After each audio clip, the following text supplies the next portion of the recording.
veins, I've been driving this train. Years in this lane, there's no stopping this flame. Cause I came to the game and I changed it to play how I like, rearranged it to my own domain. Yeah, I got what it takes, made lots of mistakes, taking shots, skipping breaks, feeling lost, feeling great, popping off, singing straight, never stopped, never changed. All the squad here to play, and I've got something to say, yeah.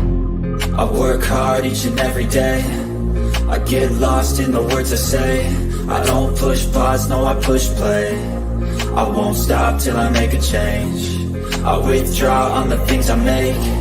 I turn flaws into flawless traits. I build tall, never capping space. I won't stop till I hear him say, hey, we're back. Ready to love season 8, episode 6, dates and doubts. How's everybody doing? How you doing, Kimberly? Doing well. How about you? I'm doing just great. Thank you so much. Yeah, I guess everybody is getting ready to go back to school. Okay, here's JR. Let me add him to the stream. Hey there, JR. How are you? JR, your mic muted? Yes. Yeah. Hello. Hey there. How you doing? Hello. I'm okay, thank you. Hello. How are you? Oh, How's everyone? Good. We're good. We're good. Thank you. Yeah. We were just getting started here. So I was just saying that we're doing dates and doubts. And this was an interesting episode indeed, with a curveball thrown in at the end. Mm-hmm. Yeah. Yeah. Actually, I guess I could say there were a few curveballs thrown in, because there was the curveball in the ladies' lounge, and then there was the curveball that Tommy gave also. Yeah. Yeah, these people, boy, I tell you, huh? And a curveball next week with the X's being introduced, right? Ooh, yes, that's going to be fire. That is going to be fire indeed. I can't wait to be Marie's ex. And also, I understand there's going to be a lot of chatter with Chris, the original Chris, OG Chris. There's going to be a lot of chatter about his ex and what she says about him and dealing with him. Yes, I did see that too. Yep. Yeah. Yep. I have some thoughts about that, to be honest. Really? What? Yeah. No, I really think it's, and I know this is going to sound like a cop-out, but I think culturally, the type of relationship he describes that he's looking for is probably not compatible with what he previously, had in his last relationship. So I don't think her comments about their relationship will be positive, because it's, in some aspects, African culture is, there's a strong traditional element to it, and it's not really for everybody. I have a few Ghanaian friends and Nigerian friends, and I do know some of them that have been married, have gotten married, went to a few weddings, but they have a very traditional element to it. It's not a modern relationship where, how can I put it? It's not westernized. Right. It's very much a cultural thing, even down to the ceremonies and the way they get married. There's a large family component to it, where you get family approval and arranged marriages and things like that to a degree. I think he explained about it previously. Right. So there are a lot of traditions that may not be compatible with what we would associate with modern relationships. Yeah. Oh, okay. Oh, hey, I'm just saying hi to everybody. Thank you for coming in. Nicole, what is going on? What do you mean you haven't watched and you're behind a whole 2 episodes? Cut it out, girl. Cut it out. Get with the program. Get with the program. Well, I guess you'll come back. Click the like before you leave, and I guess you'll come back and you'll watch the replay and you'll enjoy it even more and leave some comments, okay? Yes. But yeah, that's a very good point what you're bringing up about the cultural context. I guess I'm curious, but we're going to get to Chris, and I'll ask you some questions that I have about Chris and when we get there, because he has a date with what is it, Jessica, I believe, in this episode. Right. So we'll go ahead. Let me say hi to a couple more people welcoming in Roro, Ellen, member, and little hurdler. How are you doing? Right, right, right. Nicole Trent. Hey, there's Kirby. Kirby in the house. What's going on, Kirby? You all right? Good to see you. Welcome in, welcome in.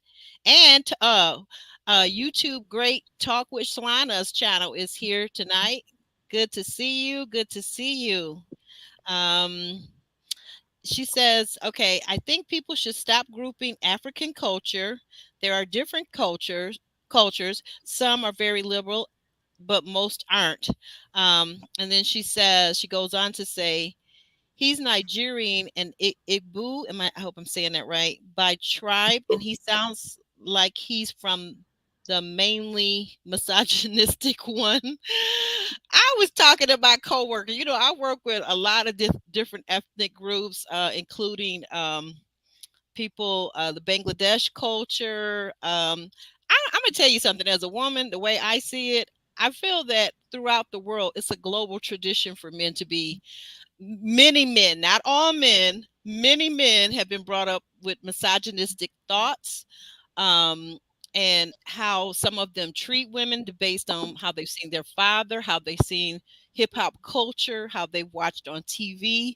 So I think that is something that if you find a man and you love him and he loves you and he's not misogynistic, you got a real one. You got a real one that's thinking outside the box. That's just my feeling. I'm sorry, and I know it maybe seems like I'm generalizing, but if you think about it, like for Middle Eastern culture, African culture, American culture, European culture, misogyny and sexism is throughout the land, in the whole world. Am I wrong? Mm. No, it's Nope, not true. wrong at all. You It's very know, true. so very true. Thank you. And there's a guy saying that for you guys. D says they like to keep men in the minority on the show, by having two men removed to make the women act more. You know what? Yeah, I was thinking kind of something along those lines too. Although I didn't mind, honestly, the men that left, I really didn't mind. I will say that, and we're going to get to that too. I want you guys to weigh in the chat about whether or not they made the right choices as to the two men that left this week. Yay! Hey, there's Ravine, one of our 18 members. Yay, Ravine! Yes, yes, yes, yes. Um, and Roro has some things to say to Solana. I think she's saying that facetiously. And Cool Gamer's in the house. I haven't seen you in a long time, Cool Gamer. How you doing? Good to see you. Good to see you. Let me go ahead and get started. You guys can read the rest of the comments. We'll come back and but we're going to get started with the little notes here. So we know that this week the ladies, we open up with the ladies in the ladies' lounge with Tommy, Uncle Nephew Tommy, advising them. He wants them to express their doubts with the men. Uncle Tommy compliments the ladies in their beautiful choices of color. Each one of them looked gorgeous. It was a definite fashion show. I enjoyed all the women. I thought all the women were beautiful. What about you, Kimberly? What about you, JR? Oh, yes, I agree. The ladies look good. They really are putting their good looks on, the hair, makeup, and just the wardrobe all together, I think looks good. So they seem to get along well, for the most part, except what we saw towards the end. Right, But right, right. But for this scene, they all yes, seem to have gotten along. If you it know what we very saw well. very well. And what about you, JR? What were your thoughts about the fashions, the ladies, and Uncle Tommy? Yeah, everybody's looking good. And I'm not surprised by that because everybody is trying to lock down their connections, and you're trying to put your best foot forward to leave a lasting impression, I guess, right? Even though you've been meeting for dates and stuff throughout the last 6 episodes, which I don't know how much time that is in their recording time, but like Mm-hmm. they're still putting in the effort to look good and impress on the dates, and I would expect nothing less because some of them are trying to lock down connections that already have connections with other people. So Mm-hmm. It starts with looking good and feeling good first, and then hopefully you project your best self when you go into the dates. Oh, okay. Yes, I do agree. I do agree. And I think there's some alliances. Okay, we got another one of our panelists pop in there. Hey there, Ron. How's it going? Good. I'm gonna mute for a second. So just, Oh, okay. Gotcha. yeah. Gotcha. Jump in when you're ready. Okay, so yeah, I agree with you, JR. Back to what you were saying that this is definitely the time because we're still in the early days of dating, right? They're still in the early phase. They're still getting to know one another. They're still checking each other out. So it's still a good time to, like you said, put that best foot forward. And speaking of best foot forward, we see Phil and Eris meet up for a what I call a grown folks date. We see him bring her beautiful dozen of roses bouquet. They're both dressed to impress. They sit down to talk, and the conversation is really flowing. There's no hemming and hawing, because Eris goes into, after the preliminary, she goes into asking Phil, what does he think about her having, two kids? And he says, hey, you know what? I wanted to create a family. I wanted more children. So if I, with my one, would marry you with your two, then guess what? We got three kids, and they don't all have to be created from scratch. What did you guys think about that, Kimberly? What did you think about that? Their I date. thought it was very thoughtful, but for some reason, I was thinking Aries wanted at least one more child. But the way he led it, it was like, "Hey, we're done with the three." But I think it's good. I think it's good for the man to lead and, have those conversations and, really give his side of things, because a lot of times we do look to the man to be the provider. So only he knows what he can really handle, even if the dads are present in the life, or the mom is present and helping financially. Still, if they're living in the household, a lot of that responsibility is going to fall on the man. So he needs to speak up. Mhm. Yeah, exactly. Exactly. That's what I was thinking too. So I didn't have a problem with him saying that. And it didn't sound like he was putting his foot down. It may be something that once things move along a little further in the progression of them dating and actually getting serious, they could probably still discuss maybe one more, if that's something that Mhm. she wants to do with having two children. One, I think, is 11, I believe I heard her say, and 13. So they've kind of moved into the older kid stage where they're getting ready for high school and college. But, hey, she's still young enough and they want to do that, then they can do that. If they actually do Yes. get married, that could be something. Thank you for that, Kimberly. JR, what are you thinking about the date? Really like this date. Great date. They seem to connect very well. Uh, I liked the mature conversation they were having. There were, uh, moments of, um, you know, um, chaos or any type of back and forths or anything. It was all positive, and he wasn't pressed when she was asking him questions, expressing her concerns, which the task was. And I think he did a good job of alleviating her fears that she may have had, reassured her. And I like their connection. I really think that this is one that I hope goes a long way. He's largely been out of the main body of filming because I don't Mhm. necessarily think he's got a lot of connections, but this connection with Aries, I think it's a very good one. Considering what we have with some of the other castmates at this moment, I really like this couple. I like the way he also bought the flowers. I also like how um, at the end of the date, he walked her to her car and they shared a couple of kisses and an embrace and everything like that. So yeah, like thumbs up on this date. This is why I watch Ready to Love, because I want to see more dates like this. Exactly. Yes, yes. And I love what you said. Thank you for that, JR.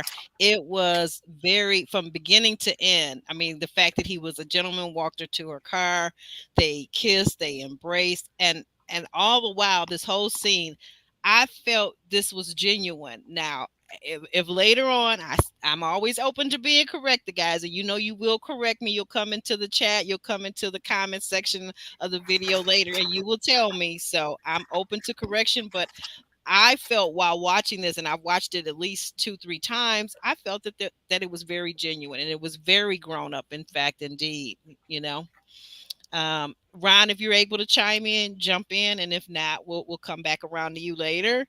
Um, I could chime in. oh, okay, yes. Yeah, like I said, I like the fact that he was talking about the phone action, that to be on the phone a couple hours. Like I said, most of Mhm. the love connections on regular love happens on the phone. It ain't these pre-made dates that y'all be seeing on TV. That's the really the Mm-hmm. aftermath of the phone. You're gonna fall in love between your ears on this show, because that's the most time you're gonna spend with the person is on the phone. So Mhm. I definitely like that part, which led to them being comfortable enough to get a couple. I think there was genuine kisses in at the end of the date. Uh, feels for me. I'm sorry, what was that last part? I'm interested to see once the novelty wears off of this. Then I want to go back to them two kids and see how really excited you are to blend those families together. So Mhm. hopefully she's financially good, and all that stuff's in stable position. But you're adding two more kids. You probably as a man didn't think you were going to be added on to a situation. Once, like I said, the novelty wears off and the show thing wears off, it gets real, and those are real issues that go on, real things that men think about. Mhm. Right, right. Yeah, you're right. You got a good point. You got a very good point there. Um, and so let's see, back over here to the notes. Um, let's see.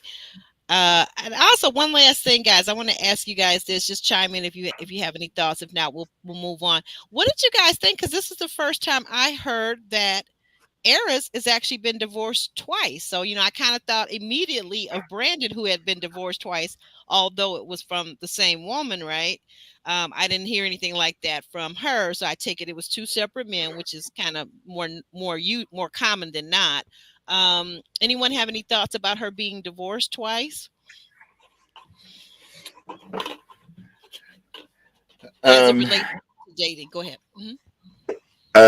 I think on the face of it, it may sound to some people like maybe that's one divorce too much or whatever, but Mhm. um, I think that it really depends on how long ago it was and how if she's still emotional or hurt or angry or anything about the situation and carrying it into the new dating experience on the show. She doesn't seem to be doing that. So I can only assume that she's just being forthright, honest, open, and vulnerable by revealing it. And Phil doesn't seem to care. So, like I said, on the face of it, it may seem like a lot. Um, to me personally, it may be too much. I would probably want to know more, even though I don't want to hear all the details. But she Right. did also say that she left the last relationship. So that's Okay. I'll probably have questions. Okay, why did you choose to leave? You've got a couple kids and you're married already. Why would you want to leave the second one? But we don't know the circumstances, so I can't prejudge that.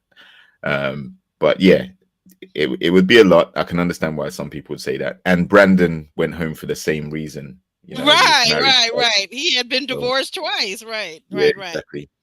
So um, there is I would say some people might think there's a double standard, but I think that Brandon was clearly affected by what he had been through in terms of his marriage/divorce more because he was leading with it, and he also was emotional at times as well. Um, So even though the divorce may have happened a year or whatever before, or 6 months or whatever it was, he seemed to lead with it more, whereas Aries has had conversations nothing to do with her previous marriages. We're only finding that out now in episode 6. So Right. She like, I'm gonna keep this in my back pocket for a hot minute. yeah, you don't have to. This is what I was saying about Brendan. You revealed a lot very early, and now, you know, you're gonna find yourself off the show because it's too much. I thought, you know, he would have stuck around because of eye candy purposes, but clearly the ladies thought that that situation was too much. I don't think the guys necessarily think the same way, because they come with a level of expectation that, okay, even if you have had 2 divorces, you're on the show, so you're trying again. Right, right. Yeah, Yeah. 6 months killed him. Brandon shouldn't have said anything about. Since said 6 months. That's a scary number coming on the show, you know, because we sit around for 6 months waiting after you got picked and stuff, waiting for production. So to us as a cast, 6 months sounds like 6 weeks. It sounds real soon. But I don't know.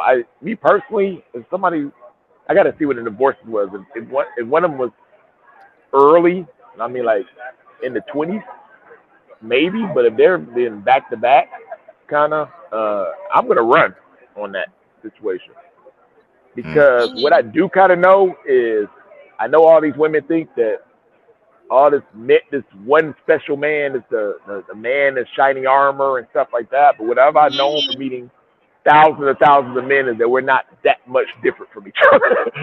And if you done ran from 2 men, or 2 men that ran from you, and I know that men ain't that much different from each other, from all the men that she would date or talk to, and that's, you know, an educated ram to talk to her, then I'm gonna have a red flag on that, because it's wow. And I just gotta leave it at that. Yeah, I want to add something. That's a very good point, Ryan. You bring up some excellent points, and definitely from the male perspective. I want to say this though. I watched just the other day. I watched, what's his name, Brandon, on Crystal XO. Shout out to Crystal XO and her great reviews or interviews that she's been doing this season.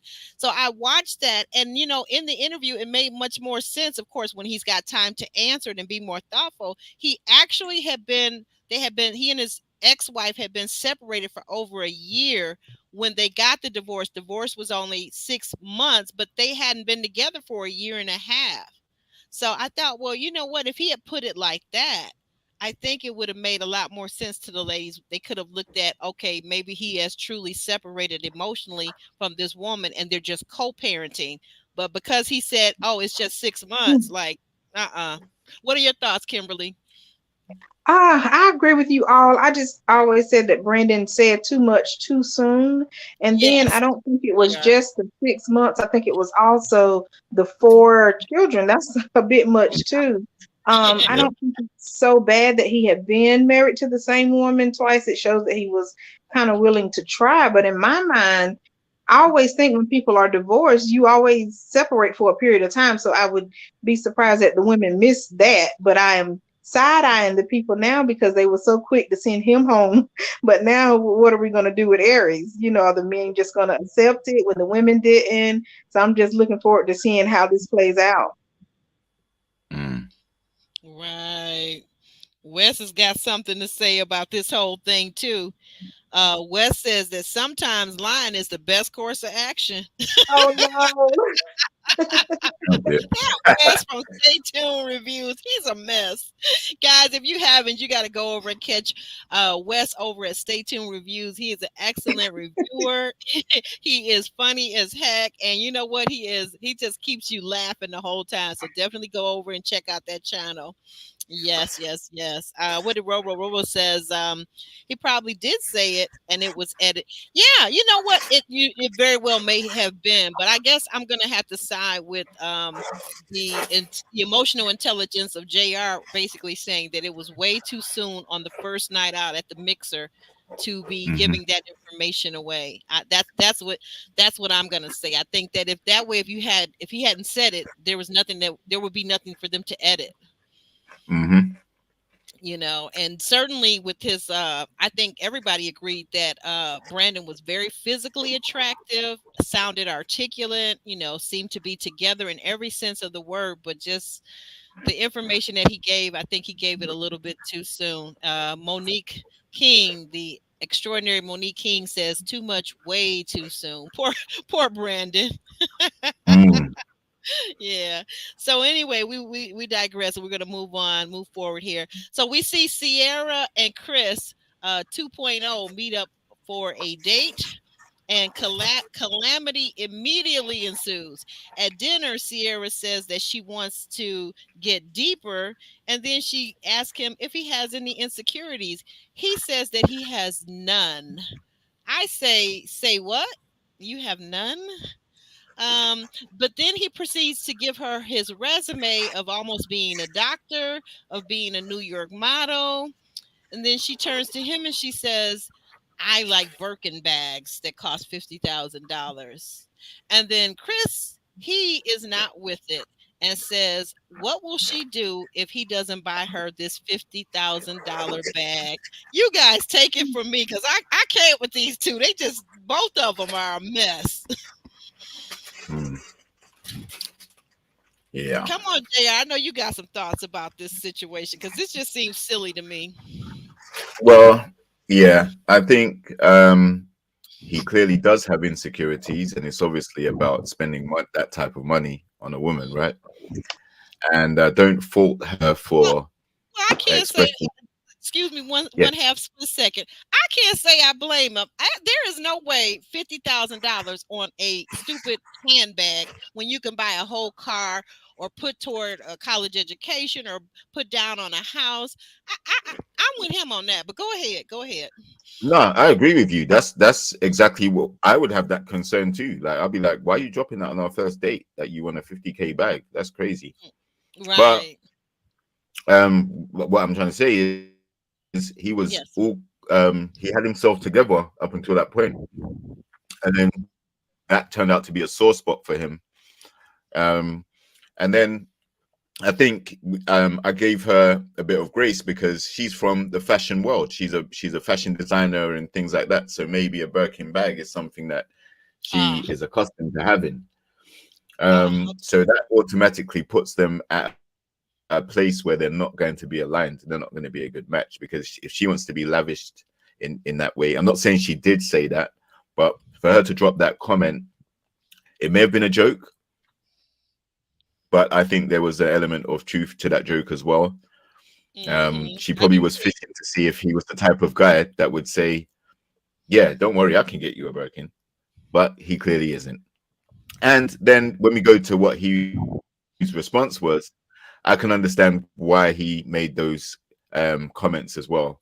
Okay, so if I couldn't buy you the bag because I had a rough year or whatever, would you leave?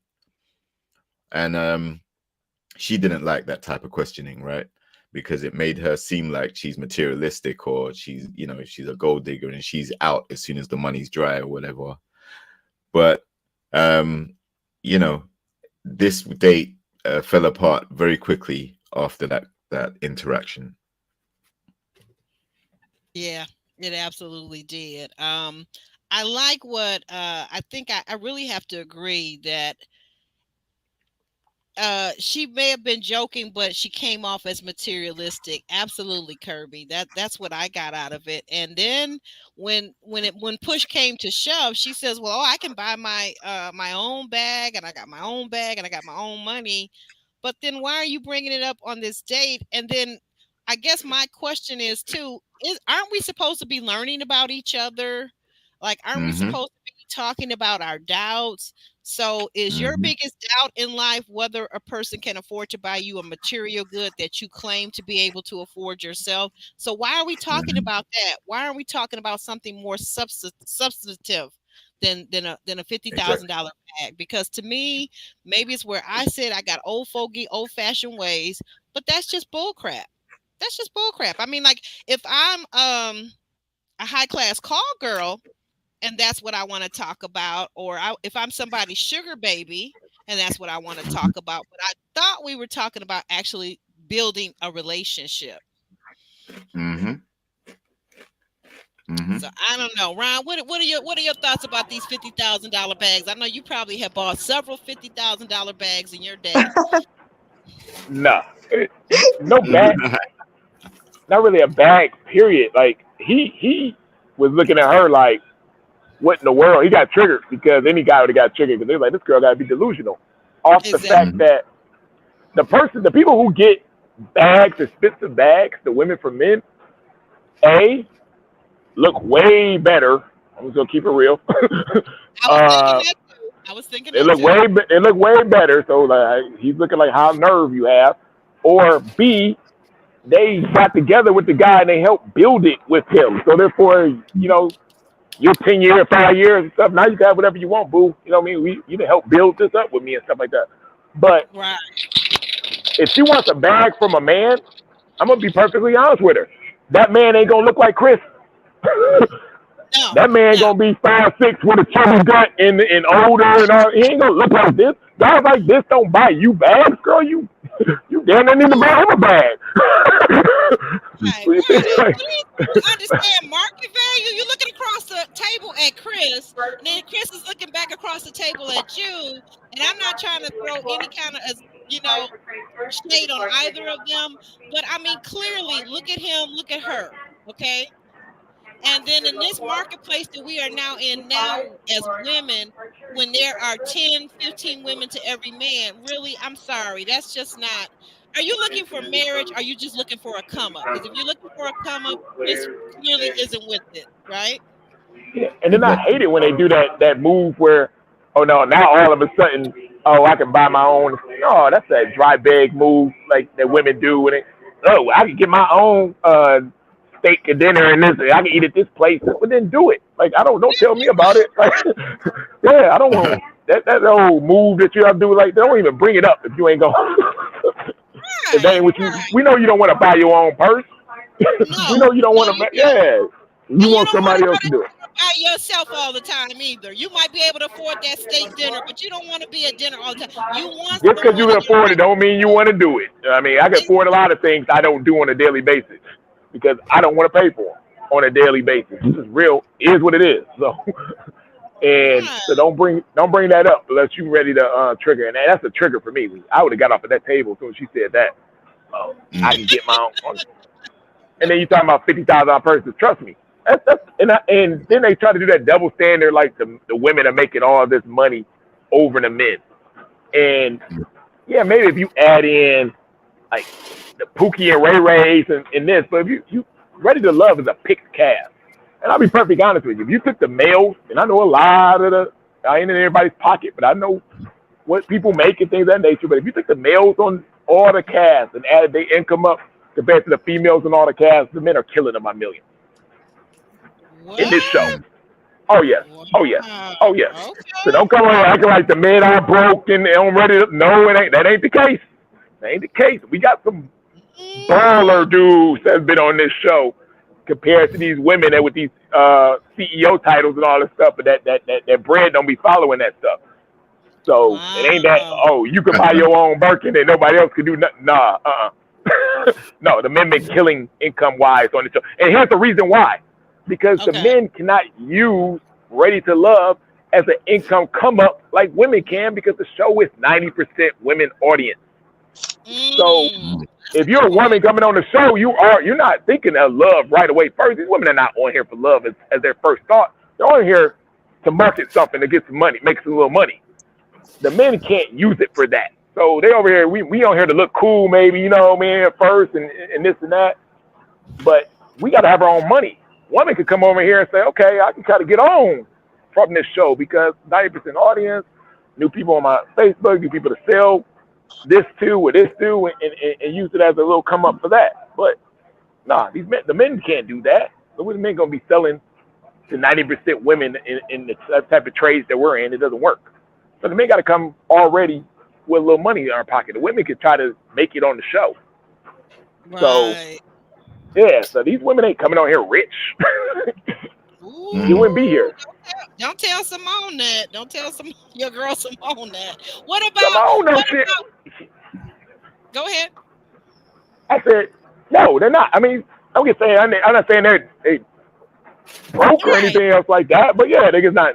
I ain't met too many multi-millionaire women on the Radio Love set. I've met plenty of multi-millionaire men that's been on Radio Love set. Put it that way. Your boy Blake, I heard, is one of them. Not trying to tell your business, Blake, but everybody know. I wouldn't say Blake, but I mean, you got boys like Phil. You got some of them Atlanta boys that's on number 2 on season 2. Oh yeah, boys that's are paid. another one. I got inside scoop on some of these guys too, right?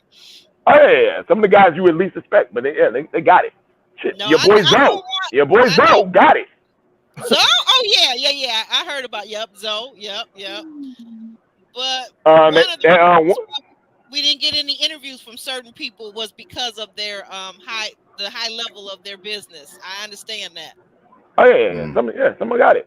So Right. Well, I'm sorry, we left Well, out Kimberly, what were your thoughts? Did you weigh in about the Birkin bag? How do you feel about the Birkin bag? Because some people said that he should give her a Ziploc bag instead. What you think about that? Well, as a financial coach, you already know. No, Yeah, don't I give know that you got. woman. That's why I wanted to bring you into this conversation. Because Kimberly, by I the way, don't. guys, go over check her channel out. She is a financial coach as well as a podcaster. Yeah, so I don't want a 50K Birkin or a car. Listen, where else can you put the money? I think the comment was just very poor taste. And I don't believe it because Christopher even made a little shade. He was like, you want a 50K Birkin and you're taking Uber or something like that. Oh yeah, he did slide that little shade in there. Talk about that. Yeah, and I agree. Yeah, What I did you agree think because if about you the can shade? spend 50K on a Birkin, why haven't you hired a matchmaker? They're going for like 1 to 2K, and you could really find the perfect man for Ooh. you. So hire a matchmaker if you got so much money to throw away. So now it's like I'm side-eyeing Sierra. What are you really here for? Mm-hmm. Wow. Exactly, Keep talking, and Kimberly. that's what I'm saying. It inadvertently allowed, made us see her vulnerability exposed, because the moment he clapped back with, "What if I don't get you that?" That's automatically what made her want to vote him off. The fact that he put her on the spot like that. So that showed that she, it kind of backfired on her. Right. And he was actually throwing even more shade when he said, "I don't even know your last name, but you're bringing up Birkin bags. Wow. Let me get to know you first." So he did say that. And Yeah, he did. yeah, I think, if you take a risk, if you're trying to be funny, try and make something land that's going to get the person to laugh. If you're trying to, really drop little hints about what you want, again, that's nothing to do with what the task was actually meant to be about. So yeah, you've actually inadvertently played your hand very early. You want someone who's balling, who can treat you to those nice things, and it's going to be no sweat to them. For some people, that's nearly probably 75% of their annual salary. So you want to wear that on your arm for a fashion statement. And what if somebody comes up while you and your man, excuse me, JR, I'm sorry, but answer me this, JR, what you think about this scenario? What if someone, while you in the date, after you bought her this $50,000 bag, what if somebody comes and pops you guys upside the head or holds a pistol to you to rob you of that $50,000 bag? Then what? Yeah, exactly. You got to give up the bag, and then she ain't the new one. So she better have insurance to get the case, but she ain't getting the new one. Right, she's not getting a new one. No way, no how. Well, I mean, you got to talk about that Uber though.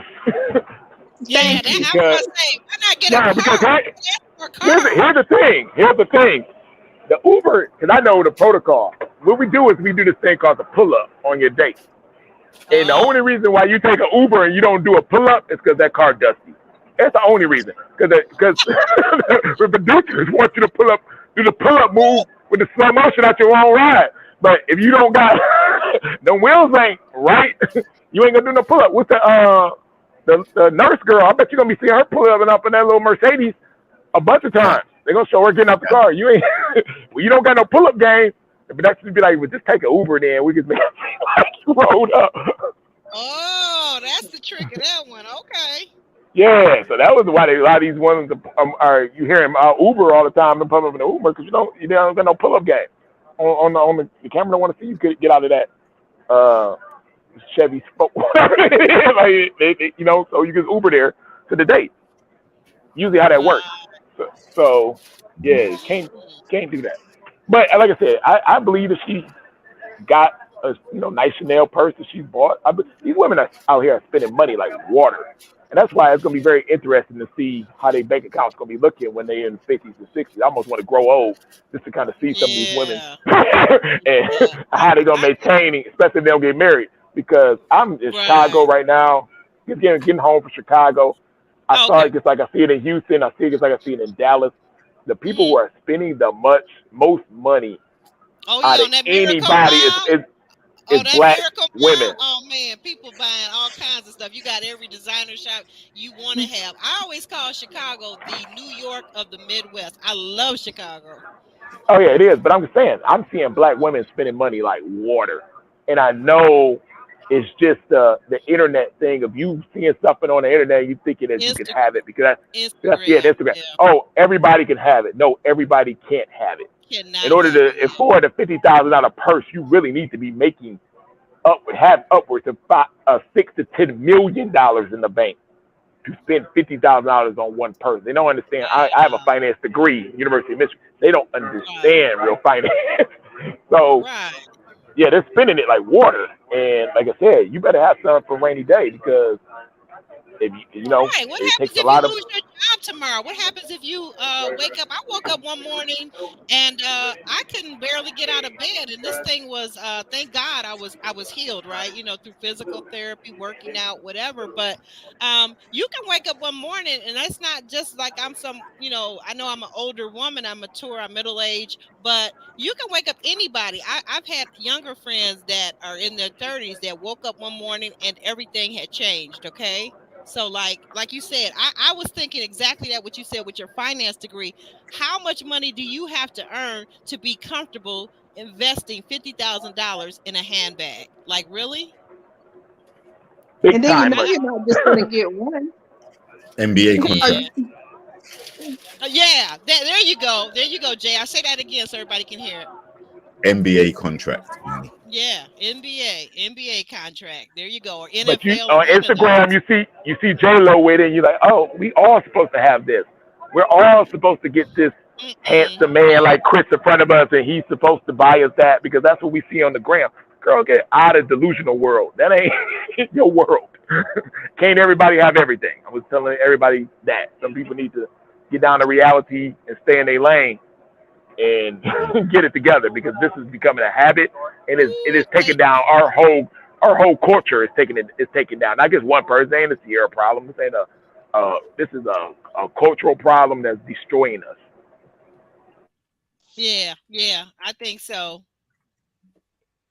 Right. I'm, Hmm. I'm looking at Salon. I'm sorry. I'm getting a little slow here because whenever I try to do too many things at the same time. But yeah, Solana, I agree with you. Sierra pretends a lot. That's the air I get. I mean, like, whoever on the panel, you guys that said that she's in the fashion industry, that's all fine and dandy. Hmm. But still, I'm just saying, being realistic. Can you go get a vintage one? Can you get one for 5K or 1K? I don't know. I've got a daughter that's in her 30s, professional woman, has a beautiful house, home, car, all of this stuff, all the accoutrements. And I'll have to ask her, does she have one of those things? Because my daughter is very financially savvy. She set up all of her stuff for her retirement. She's former Navy, she's a veteran. And I just don't really imagine that she has one, but she could. She could. But I will say, I think that if she does have one, I doubt it. I think she has some other things I've seen in her home, like because she has like a almost a room, like a 5 bedroom house, and the one room is almost like a wardrobe, right? But I just think that you really have to have yourself set up for these things. Like, is your retirement funded? Are you taking the maximum deductions out for, that day when you walk away from the job, right? Do you have investments besides this thing, this $5,000 or $50,000 bag that basically may or may not be an investment. I don't know if those things are Hold appreciative in value. terms of money, a Mm. value, if they hold the value. Yes, thank you so much. But we're gonna move along. The next date we have the next up we have Jessica. She decides to take lunch to Chris at his construction site because we know he's in construction and development. I thought she looked very nice. She came and she got him. They went over to one of the new builds that he has. Very nice home. They sit down to eat and chat. So Jessica says she's here, and this is, let me say this. She says she's here because she has work to do. And immediately when she said that, I, as a woman, cringed. I'm like, Jessica, why would you put it that way? But okay. Chris tells her that the way she talks to him has to be different than the way she talks to other people. He doesn't want her to talk to him the same way. He wants it to be softer, sweeter, and not as assertive. Um, Kimberly, what were your thoughts about this conversation that he was having with her, this part of it? And we'll get to the second part in a minute. Okay, I loved it. Just like with Philip, I love when the man takes control, speaks on what he sees that's not going right and kind of Hmm. demands what he desires for the woman to do. So I'm all for it with Chris. I'm not sure if Jessica's going to be able to bring what he wants because she's, up there, she's in leadership, type deal, and, leading her on thing, and he's doing his, and they're both busy. They don't even really have time to communicate. That's one thing that they spoke to, that the communication was kind of off. But I don't know if Jessica can be this soft woman that Chris says he desires. Right, right. Because I mean, when she led with "I'm here because I have work to do," what did you think of that statement? It wasn't romantic. It wasn't like connection driven. It was just like, okay, let me see if you check off these boxes, because to me, it seemed like she's just really trying to hook Chris. It's like, that's her man, and that's it. Like, we're already married. Let's go. Right, right, right. Okay, thank you for weighing in on that. And JR, what were your thoughts about what he had to say about her speaking to him differently, softer, and less assertive? Um, I like the way he articulated how he felt. Hmm. It was very clear and concise, and I don't think what he said was designed to trigger. Um, and also, remember, the task was to talk about any concerns or doubts you have. Yes, So yes, they it were. went from the communication thing where she was like, "Yeah, I don't hear from you. You're always busy," and he said, "Yeah, but you're always busy too." And she was like, "Okay, that's fair, right?" Then Right. then he said, "Yeah, but I do have a concern, as well." And you know, I think this can go both like one of two ways. Um, she could either hear what he says, receive it, maybe a bit of self-reflection, and say, "Okay, maybe I could speak to him nicely because she's looking for a relationship. So why would you want to talk to your partner like an employee? So or you're at the job with them, So I think that was one way it could have gone, and the other way it could have gone is she gonna take it personal and be like, "No, I ain't changing for you because this is how I am, and if you don't like me, then you know that's it." And that's what she did. She chose the latter option, and that to me means that she ain't really feeling him like that because Hmm. unfortunately, for us men especially, um, the way that we are spoken to, it can be a very significant determining factor into how we view a relationship with you potentially going. We don't want to be with someone who's probably hostile and quite loaded when she is speaking, emotionally charged, or quite uh, out.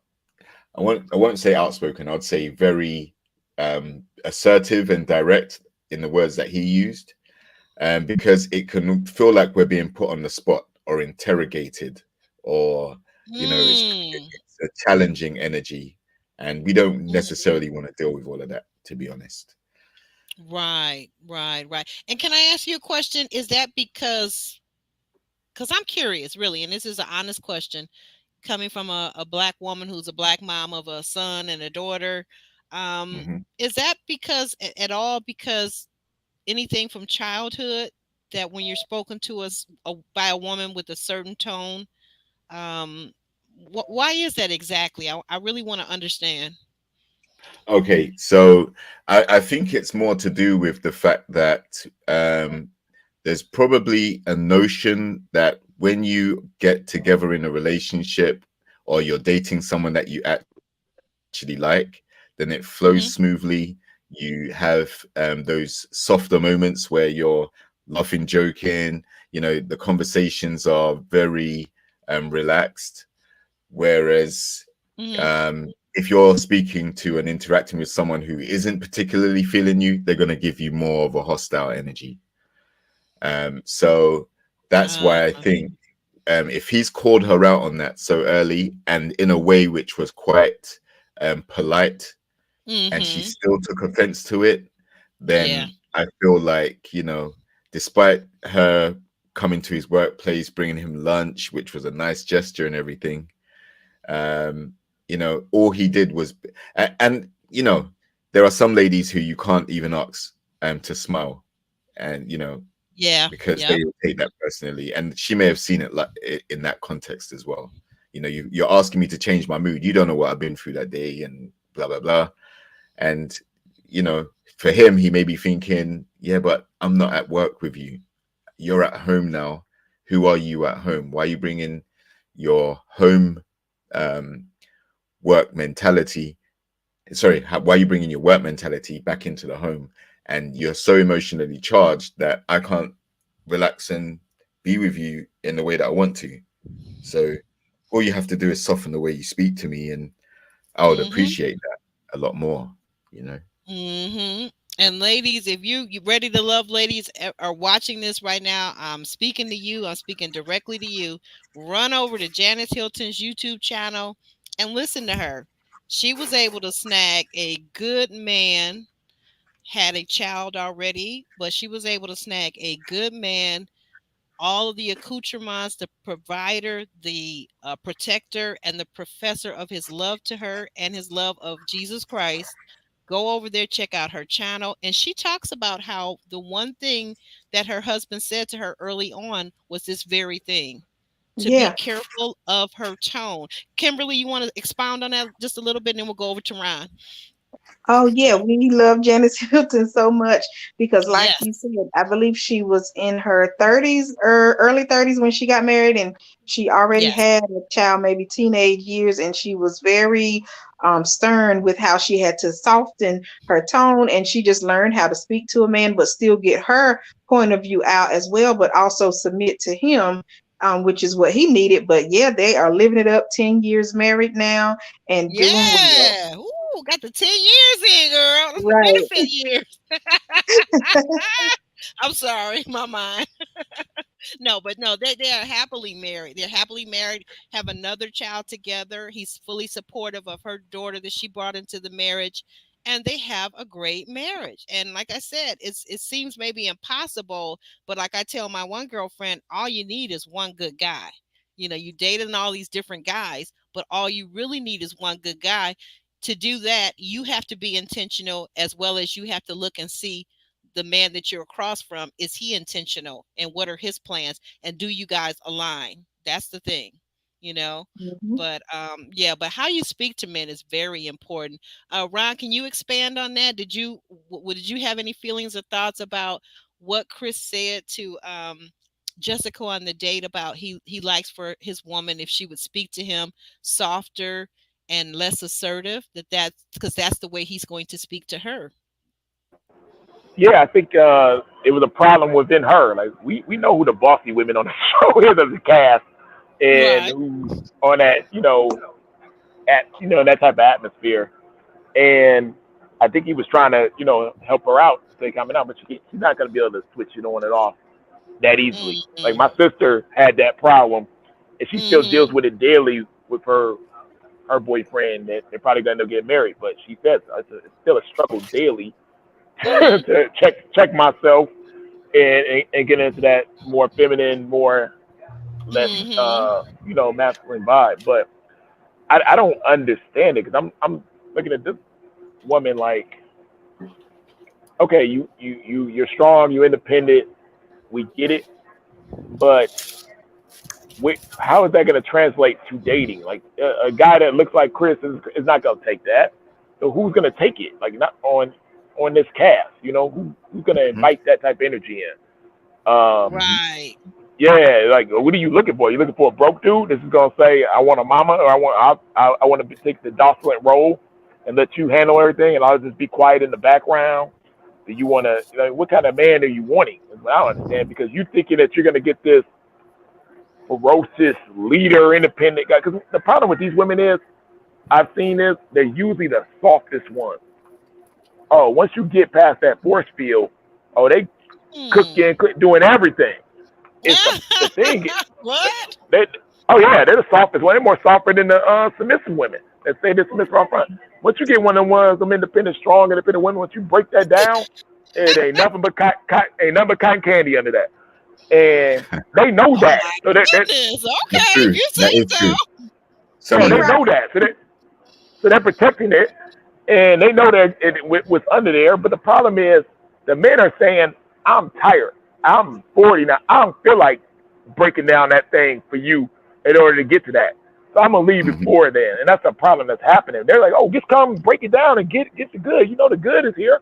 Oh, I can believe the good is there, but I don't.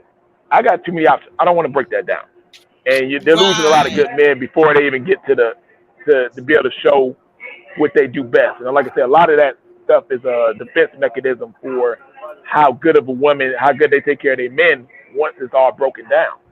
It's just Mm. the people that's going to take the course to get there, who's willing to take the course to get there, they Mm-hmm. don't find value in those type of men. That man too Oh. short. That man don't make enough. That man don't look good enough. That man ain't uh, a leader enough. Those guys will stay the course until they can break down, and get to a more emotional bond with her and make her feel safe and get her to open up and then the good stuff come out. But yeah, if you're gonna shoot for a man who already got it together and stuff, he's not gonna give you all the time you're gonna need to get through your emotional uh stress and things of that nature in order to open up and let that cotton candy flow. So you got to get it going a little earlier is what I try to tell those type of women. Like, and that's why he was trying to check her and say, "Yo, all I'm saying is I know it's there. Bring it out a little earlier. We don't got a lot of time here on the Ready to Love." Right. Start with it now. But you know what? I think it's a thing that a lot of women have gotten into these habits. They talk to everybody the same way. You talk to a man the way you talk to your girlfriend. You talk to this man because you don't respect them, because you know ultimately this is not the man you want to end up with. You have some high illusion and some delusion of who you're going to end up with. It's going to be the next Jay-Z. It's going to be this one, that one, and the other one, and yet you're not Mm. focused in being in the present moment, who is right in front of you, and whether you know it or not. I think that sometimes we women, and I say myself included, when I was younger, we all fall under the delusion of these fairy tales that we hear about as little girls growing up, that some Prince Charming is going to come along and he's going to be tall and he's going to be this and he's going to be that. And deal with the man that's right in front of you and give him the utmost respect until you have determined that this is no longer the person you wish to date. And then at that point, kindly let him know that maybe we'll just be friends, or whatever this thing is.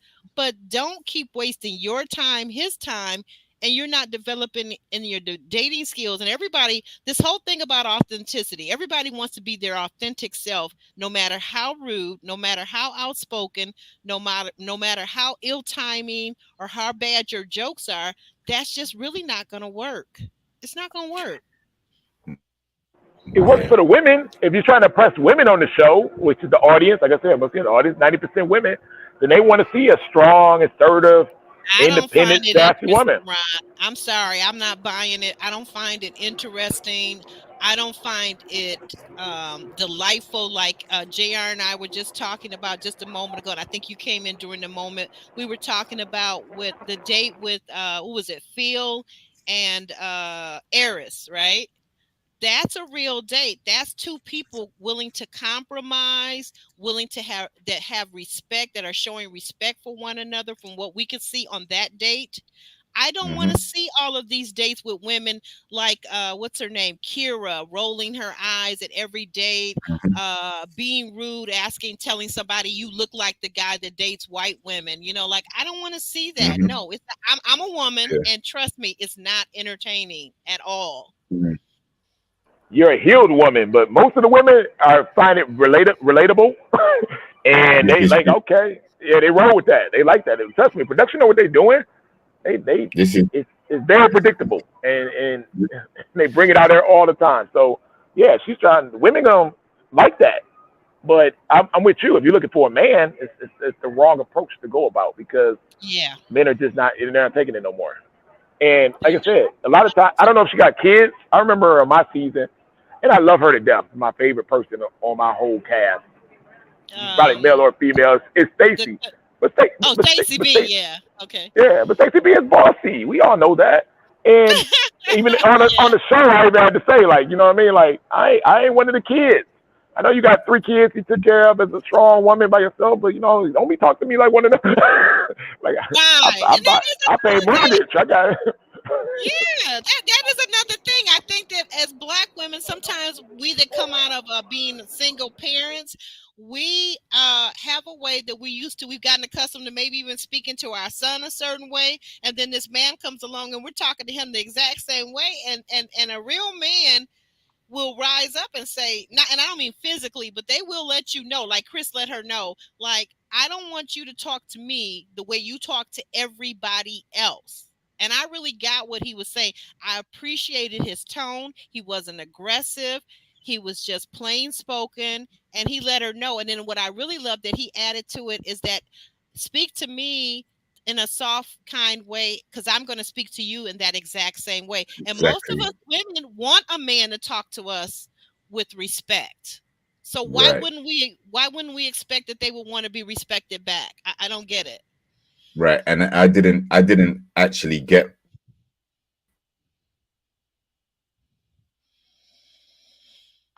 Hello, Jr. that's how I'm going to speak to you. There's reciprocation there, and she Yes, still had a problem she with did. what he said. So, you know, that to me it indicated a huge problem with Jessica that I didn't see previously.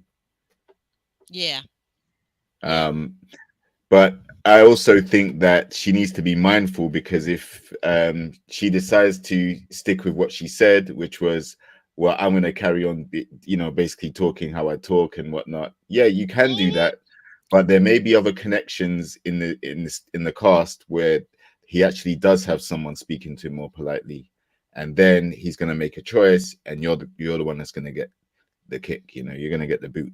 So he's going to choose the lady that speaks to him politely, as well as ticks most of the other boxes that he has. So I thought they were a strong connection at first. Now, after seeing this, uh, I don't think there's much hope for them. I don't think she should necessarily change anything for him. She should do it for herself if she feels like Yeah. she needs to. Mm-hmm. But I don't I think agree. she's going to. I don't think she's willing. Yeah, that was the exact thought that I had too. She didn't seem to take well. I feel like often we see on this show the people come on, and I don't know, perhaps it's the fact that they're on camera. They're on camera, and they don't want to appear a certain way on camera to their family, friends, and their followers, right? But I feel like oftentimes I would say probably 70% of the people I've seen on this show, at the end, the middle, in between, they oftentimes will tell us, I'm not changing for anybody. I am Mhm. who I am. I am authentically me. I am uniquely me. All of that Mhm. does is kind of lead you back to still staying single, in my opinion. Yep. Hmm. definitely. So I don't know, but that's just my thought. I just, I I don't I understand. She agree seems with like a lovely woman. Yeah. you. I agree with you because you're on the show for a reason. It's because everything you've done up to that point hasn't worked in terms of finding a Correct. successful relationship. So you're on the show to try and find one. So for you to say, okay, well, I am who I am, yeah, you're actually putting yourself back at risk of not finding anybody and starting from scratch again. So, you Yeah, know, yeah. Sadly. Um, well, now let's address a little bit. I think you did address some of it, but let's just make sure we cover it and we'll move on. She had her concerns about, like you said earlier, him not contacting her, but then once she brought it up to him, he politely pointed out, I haven't heard a lot from you either. And she admitted, you're correct. You're right. I didn't have your number, whatever the case may be. I'm kind of a little bit at a loss as to if you have a cell phone, how someone calls you and you don't have their number. I'm a little lost, but okay. So we see them kind of go back and forth, and like I said, they seem to kind of be on par with this. Did you have any thoughts, any additional thoughts on why that was that they're both busy, they're both professional career people, right? What were your thoughts on that, JR? well, if you got a high powered job or a senior role, then chances are you're going to spend a lot of time at work. So, that's the other side that comes to earning a lot of money. You have to do things. You have a lot of responsibility, or you have a lot of things to do at the job. So Yeah. um, it's it's probably very common with professionals who are struggling to find a relationship when they do meet another professional who's earning above a certain amount. Time's not going to be always there, and that's why you have to value the time that you do get to spend together, and hold it tightly and spend it wisely, because it's not always going to be there. Some days you may have to travel away for work, or out of town, or sometimes one person's at home, the other person's got to work all day, things like that. So um, I'm glad again that they were able to have this conversation in a calm, respectful way. And if that was one of her concerns, but she's also guilty of doing it herself, then you know she should understand the pressures of work and how important the time is that they do spend together, which also leads to why I'm confused as to why it was such a big deal when he said, speak to me nicely. Like, Right. if you want to spend time with the person, you're busy at work, working 50, 60 hours a week per se, and then on your free time you want to get together with your new boo and spend time together. The last thing that you want to do is start being hostile and talking to that guy, or sunning him, or you know any type of way, because he's automatically not going to want to spend time with you no more. He'll rather be at work than be with you. Mm. I see you and Roro in the chat hitting it off, and I see Roro says, "Yeah, how would the women have received it if Tommy had told the men to express their doubts?" And you responded very badly. Yeah, I laugh. I definitely. laugh. um, Ron, any thoughts? Any thoughts before we move on as to Yeah, why I think. they're not connecting? Yeah, I was thinking with a bad date. I mean, we don't get a chance to choose our dates. I don't think using work as an excuse in this format. He's talking to somebody on the phone for hours because you have to, and there's no other way around. You wouldn't be still here if you weren't talking to people on the phone. Because like I said, that's how we communicate and raise to love. So I don't think he's that attractive or a match to her, and I don't think that he's her match. Chris got I mean, I don't know. I sense a lot of acting job coming in from him, and Really? I think a grown woman like her sees through that a mile away. Uh, Okay. she ain't gonna Okay. go. She ain't gonna go with it. Yeah, he's trying to, do everything too much, too perfect, this and that. He knows, him and Quentin. They both know the blueprint. They put on that Derrick Jackson on y'all. Everybody, which Ooh, no, not the Dairy J. We're about to find out next week, as JR pointed out, when we meet his girlfriend, his ex. We're about to find out some things about him, I think. yeah, they put on a danger because it's let's just keep it real. The show is very predictable. The women who watch, the audience that watch the show, women wise, is predictable. You can really blueprint this show up and kind of tailor your personality to what the audience, the women wants to hear, and kind of run it and try to make everything sound perfect and stuff. I'm a provider. I'm a protector. I'm soft. I understand your needs. And when I meet these guys in the streets, it don't be none of that. It'd be no different than Habibi. It'd be the same guy. Ooh, not the Habibi. It'd be the same person. So it's like some of them put it on that. It's easy to put on a little front. And when I see it looking too perfect, I'd be like, that person is just reading the script, off that. So some women see through it and be like, I ain't about to play that game. Other people will partner up with it. But yeah, I don't. I just think she was like not that interested. You could tell she wants the more realness. Who's the one guy, the big guy that I think she's kind of like. That Jessica What's his name? likes. JR, Kimberly. Cheeseburger. Who is that? Hmm? Was it Marie? Mario, yeah. Oh yeah, Yeah, Mario. Marie. Okay. Yeah, he's being more of his authentic self. I think she sees the difference of that. And like I said, I think Chris is trying to make his round. You know what I mean? Trying to get in good Do with the you ladies, make his really see round. Jessica with Marie? Or okay, I gotta ask you, the RTL alum, a question. Or is this an alliance between her and Marie? Because that's what it feels like to me. No, it's an alliance between her And and Janelle, Janelle. Yeah, because right?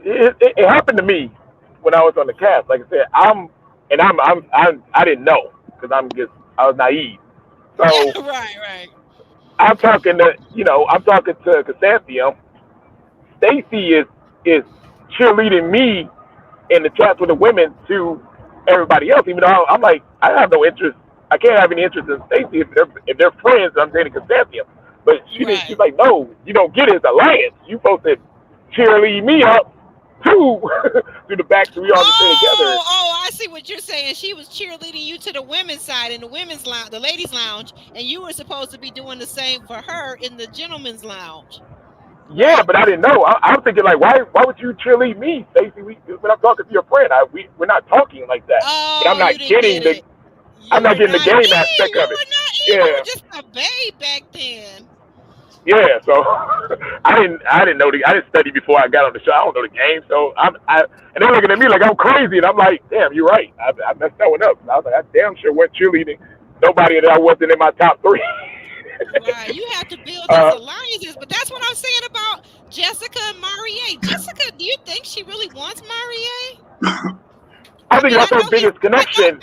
I know he's fit and everything, and I know he works out 5 times. I'm sorry. I will not. I'm sorry. I I'm think that's her sorry. connection. I think she has the best phone connection with him. I think they talk more than any Okay. other the Okay. guys Okay.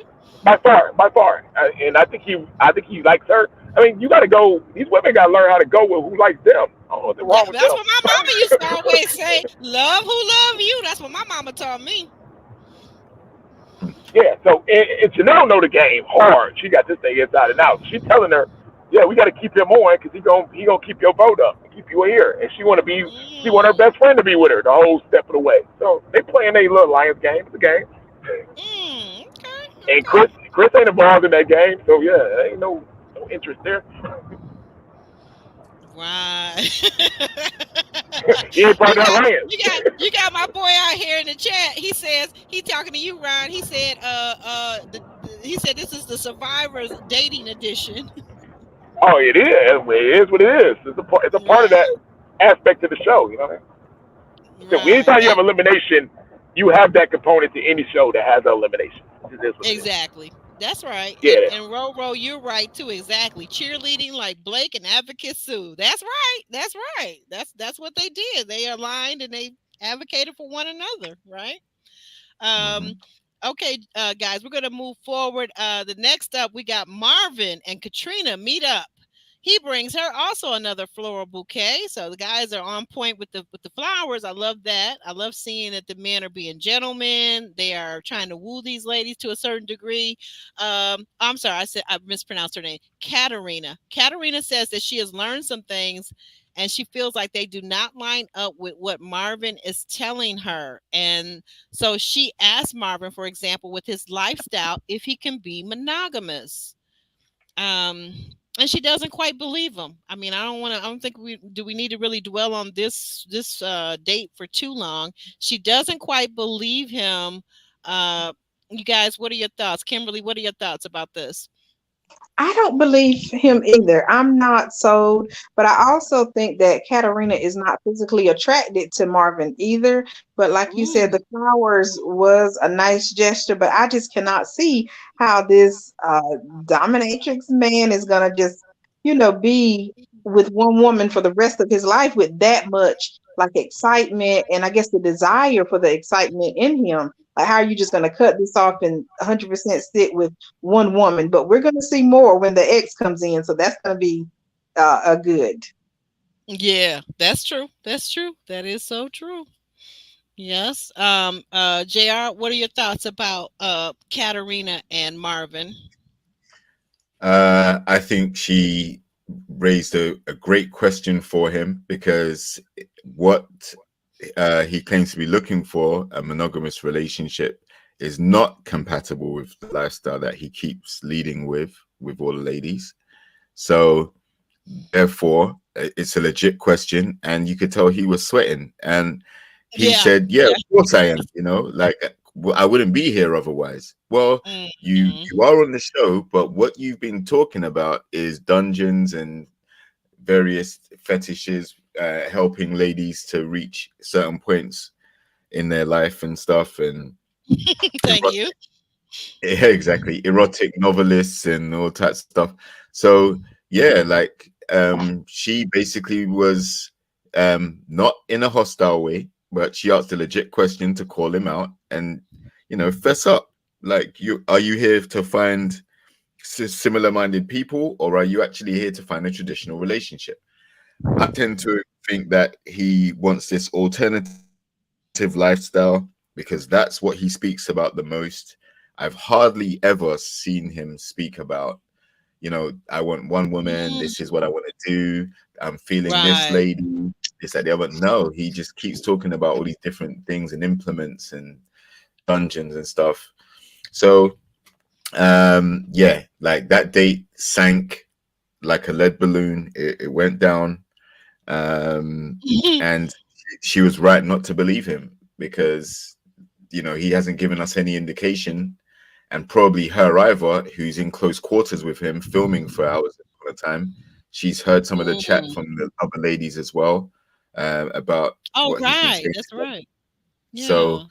therefore, like, it's a legit question, and I think if he wants to lead with that lifestyle, then he needs to stand 10 toes down and just admit that, you know, a monogamous relationship will probably hamper his uh vices. And Hmm. there's no way a woman wants to come home to hearing other women being pleasured downstairs in the basement by her man. Ooh, There's no way. no, not my cup of tea. Now I can't. Everybody's different, and I'm accepting that. That is fine, but not my cup of tea. Um, we'll move forward. We'll move forward. So we got next up, we got Kira. This is interesting. We got Kira who invites Herbert over to her home for a nice meal and to make a TikTok. Okay. We find that her poodle apparently has no home training, nor does she seem to care. Her standard size poodle is all over Herbert. He's jumping up on Herbert. And I'm like, as a pet owner, the one thing you should always know is that everybody is not going to love your child, your pet, your dog, your cat the way you do. And especially if they're trying to eat. That's not even sanitary, in my opinion. Am I the only one that was ranting over this, or did anybody else? Kimberly, what were your feelings about the dog just jumping up all over Herbert, and she's just sitting there being the cheerleader, not saying a word. Yeah, it was terrible. I was very displeased, and I thought just from her being so proper overall that she would have did a Hmm. little better and she would have spoke up, and kind of corrected her pet. But like you said, if they're not trained, they're just not trained. Herbert did good though, just going along with it. But He you sure know, did, but I bet you he went home and talked about her. Is this the way she gonna raise her children with no home training? oh, Okay. good Mm-mm. point. That's a good point. Yeah, it was terrible. Mm. Rob, what did you think about this date with Kira and our boy Herbert and the dog? Oh, Ron. Okay, maybe Ron may be out of sync right now. I think he's on the road. Jr., what were your thoughts about this date? Well, first I'll start with the dog, and I'll just say she probably is very white aligned, like she says she is, because I Yep. don't think black people, most black people, have a relationship with their dog where it can be running up all up in the bed and on the furniture and at the kitchen table. I don't see many people doing that in our community, but I think the fact that she was very open to doing this TikTok challenge. It was a very cheerleader type date, if I can say that. Hmm. Literally, just her fun was doing the challenge with him, and he went with it. Herbert Yeah, didn't really complain about it. He was like, "Nah, I don't do that type of stuff." But he went with it. he did. He She was a good felt like it sport. brought them. Exactly. She felt like it brought them together, or it built a connection or something. But I didn't see that. I don't think Herbert's really feeling her like that, and I don't blame him. Dogs can be very unhygienic, and if you're letting Yeah. them run around like that would be an instant turn off, red flag. Who's more into cleanliness and hygiene, right? So Little Hurdler, you wrong for that. Little Hurdler points out they didn't even remove the toy from the packaging before they gave it to the dog. The dog is probably choking on the cardboard right now. Oh, I noticed that too. I was like, well, dang, do we have scissors available? Can we take this chew toy out the cardboard, or just wait before we give it to the dog? Like, there's usually a little small print that says, be careful, this is not a toy, talking about the wrapping and the cardboard and the strings and whatnot.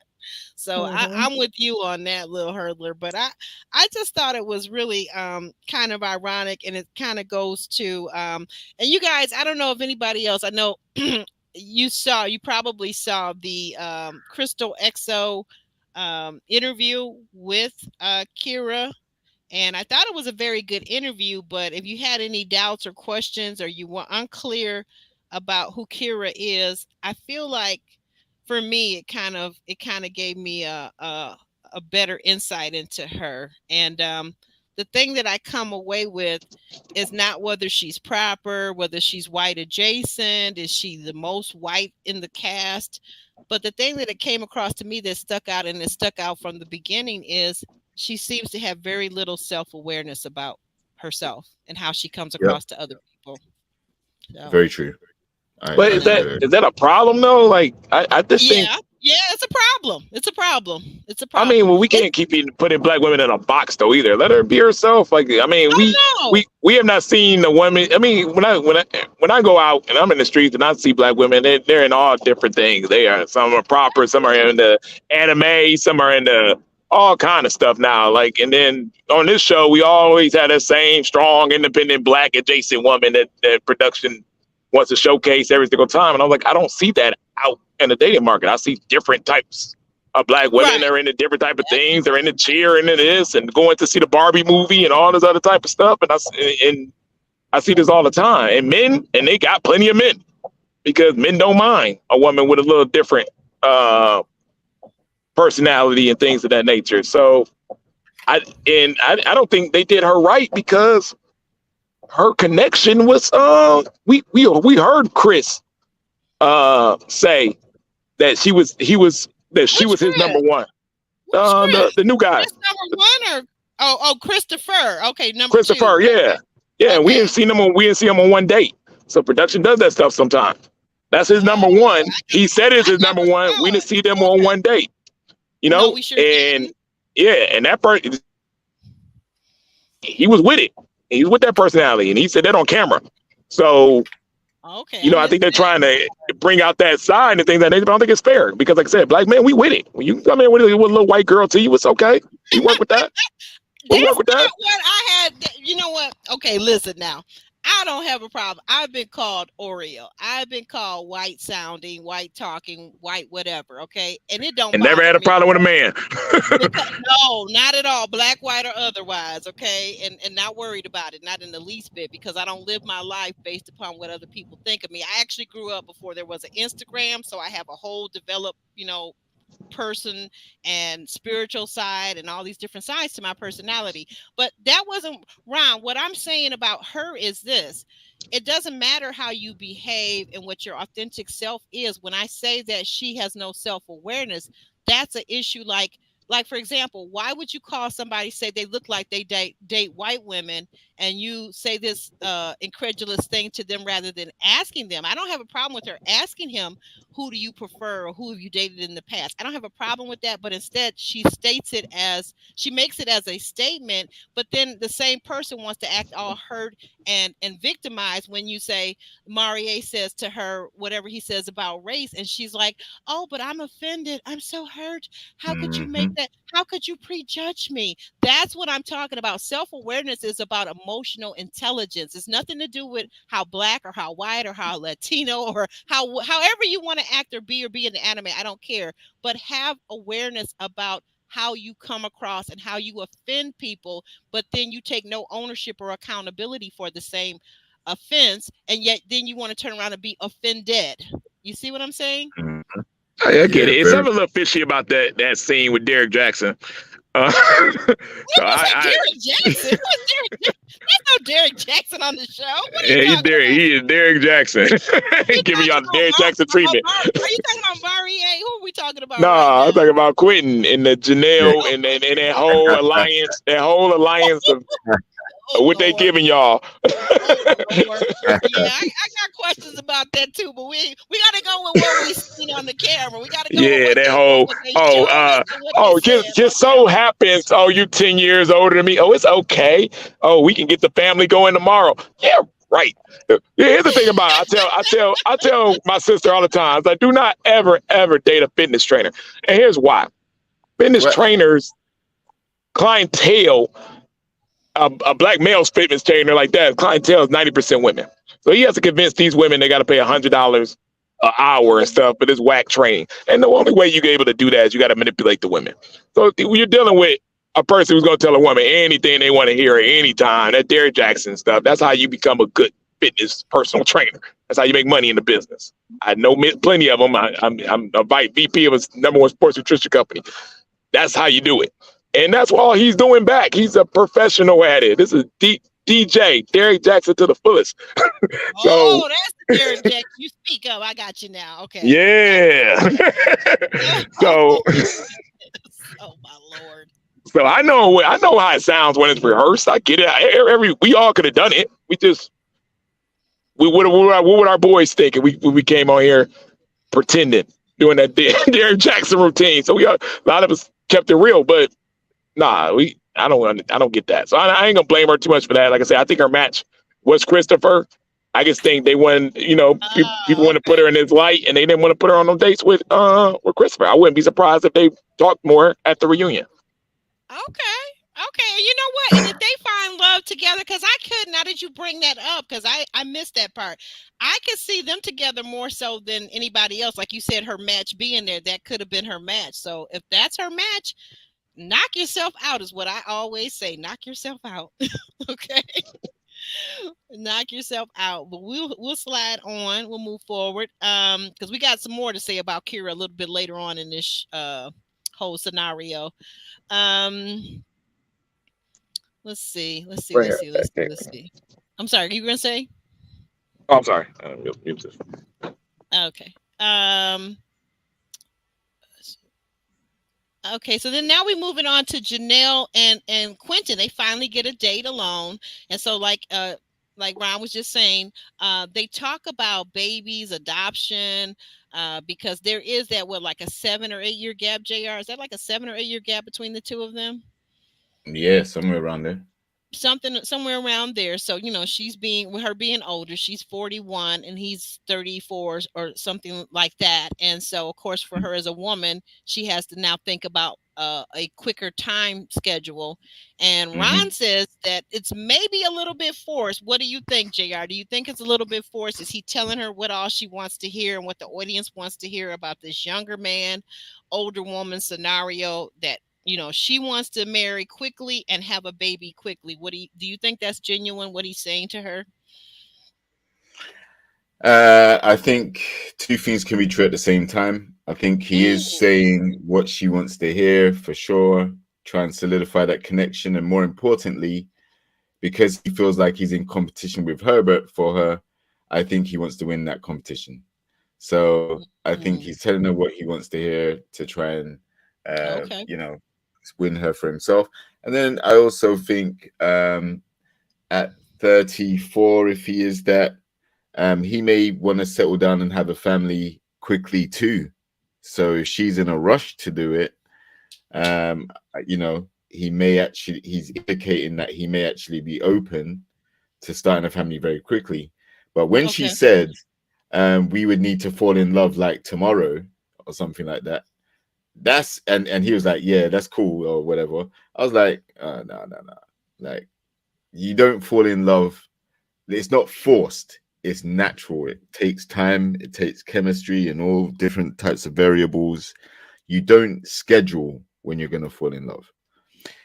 Now, do you really want to have a child and get married very quickly to someone who you just met on the show? And she may not even choose him at the end because she still has a connection with Herbert to some degree. So, yeah, I think it was fluff. I think he was just saying what she wants to hear, gassing her up a bit. And she liked it, you know. She, as soon as she asked the Right. question, she lit up when he started responding. Um, I don't necessarily agree with Ron with regards to the fitness trainer element. I mean, there are some, there definitely are some personal trainers, fitness instructors on both sides who can use their Hmm. sales pitch in the dating market and try and, get relationships that way. There are definitely some that do that. And conversely, there are a lot of gym members who go to the gym to find a partner. But Yes. um, Hmm. I think in this case, I don't think it's got anything to do with that. I think Quentin comes across as a guy who speaks his mind in a pleasant way. Yes, he does. But at the same time, I do think he was kind of pandering to her a bit to appease her, and she seems to get along with her connections very well. She hasn't had, even when she was talking to Herbert about his lack of communication, she did it in a respectful way. So I haven't seen Did. Janelle being particularly hostile or nasty Mm, to the guys, and I no, think not that to the guys. exactly. So and I think Quentin really has a connection with her. Like she said, um, very early on, I would like you to pick me up, and And he a did. couple dates later, yeah, he picked her up, and He that sure kind of did. probably brought them closer together. So yeah, I like the connection for what it is. I don't think they're each other's first. I think Quentin Mm, still has unfinished business with Lee. That's okay. still a strong connection, but it's not being aired for some reason. So I want to know what's happening with that. And Okay. like I said, with Herbert, that seemed like a very cool match a couple of episodes ago. So I want to know what's happening with that too. Yeah. Oh, okay. I got a question for all you guys. Ron, Kimberly, and JR. I got a question. So, is it just me, or was it kind of surprising to you guys in this date, in this conversation, that when they talked about adoption, and he said, would you be okay with adoption? And she said, of course, because I'm adopted. And then he asked her, he said, but are your adoptive parents Caucasian? And she said, no, they're Black. Was it just me, or did anybody else surprised that he didn't know that she was adopted, but yet they claimed they talk over the phone all the time, and B, that he didn't know that her adoptive parents are also Black people like she is? Yeah. Well, I think their attraction is very, very much based on lust, and the physical attraction. So the stuff they're talking about after dark is probably more booty call conversations rather than in-depth conversations. Clearly, because he didn't know things about her, you know. Oh, so I think they're talking about that alliance. You don't gotta talk. If you got an alliance, you don't gotta talk to nobody, because you already know what the vote gonna be when it's time to get to the thing. And two things that about both of these that really hit home. They're both super competitors. Who? Derek Jackson. I mean, I mean, Quentin and Janelle. Yeah, they're very competitive. So when you get in a competitive mindset here, your mindset on this show can be like, make it to the end, make it to the end, make it to the end, because that's your competitive nature coming out. You know what I mean? And it kind of overshadows finding love and the purpose of the show, which you're really there for and stuff, because you get into a very competitive mindset. And super competitors get like that on this show sometimes. And I think they're both real competitive people. You know, even some of those snobby comments earlier that Janelle was making about, it was just competition. It was being competitive. Some of the little comments that Quentin make, oh, you know, you waiting on me? I'm the man. You know what I mean? Some of that type of flirting is more, I'm in the game. I'm ready for that competition. It's competitive form instead of natural. This is my authentic self. Let me get to know you. Let me get to nurture you. Let me get to feel. You know what I mean? The difference between that date and the difference between Phil's date with the girl, when he was like, man, you know, I guess we've been talking on the phone. I have been getting to know her. I'm feeling that ready to love mystique connection going on, you know what I mean? Things of that nature. It was night and day if you look at kind of how those dates were in the substance factor of it. So I think you got an alliance going on here with a competitive streak, and then you have something a little more real going on there. But there's no way in the world you about to see a long-term relationship with this guy dating a woman 10 years there, and she ready to have a family and baby right away. Quentin, if he was ready, he would not been on the market in that city. He don't live in Iowa. He don't work that way. He working, and like I told you, I guarantee 90% of his clientele is women, because that's how you make it in that business. It ain't men ain't paying burly guys to stand over us and work us out. We don't even know. It's a woman's perfection, so you're around women all the time. So you get trying to tell me, oh, you get all of a sudden want a woman 10 years older than you, and y'all want to start a ready-made family in the next 2 months? Get out of here, man. Right. Well, I want to, before we go on, thank you, Ron. I got to give this acknowledgement. Little Hurdler, thank you for your $5 super chat. And she says, he is not Derek Jackson. He is more Jermaine Jackson. So she wanted to let you know, Ron. She wanted to let you know, okay? That is not Derek Jackson. That's Jermaine Jackson with the pomade in his hair. And so we move. Wait a minute. Yeah, we move on to Kira and Marie have another date. They meet at the ice cream shop, ironically enough. And he talks about the fact that he's an activist. He's very into Black culture. She, of course, has the levels to Blackness and feels like, you know, she's not necessarily like Angela Davis. And that's okay. Like Ron said, there's all types of Black people. I get it. I totally get it. Trust me. She thinks that she has been prejudged, and like I said, this is where the self-awareness is lacking. She says to him, "Oh, you're prejudging me but yet she goes ahead and she feels totally comfortable prejudging others. I think that's a little weird. That's just me.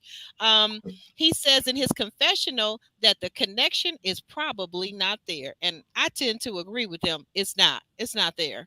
Guys, what were your thoughts about this date with Marie? The two of them, it's almost like production just threw them together to see what the sparks, what fight would come out of this, because they know these two people do not vibe with each other. We saw that at the improv date, right? Kimberly. Oh, go ahead. Oh yeah, I agree. I don't think they're gonna work out.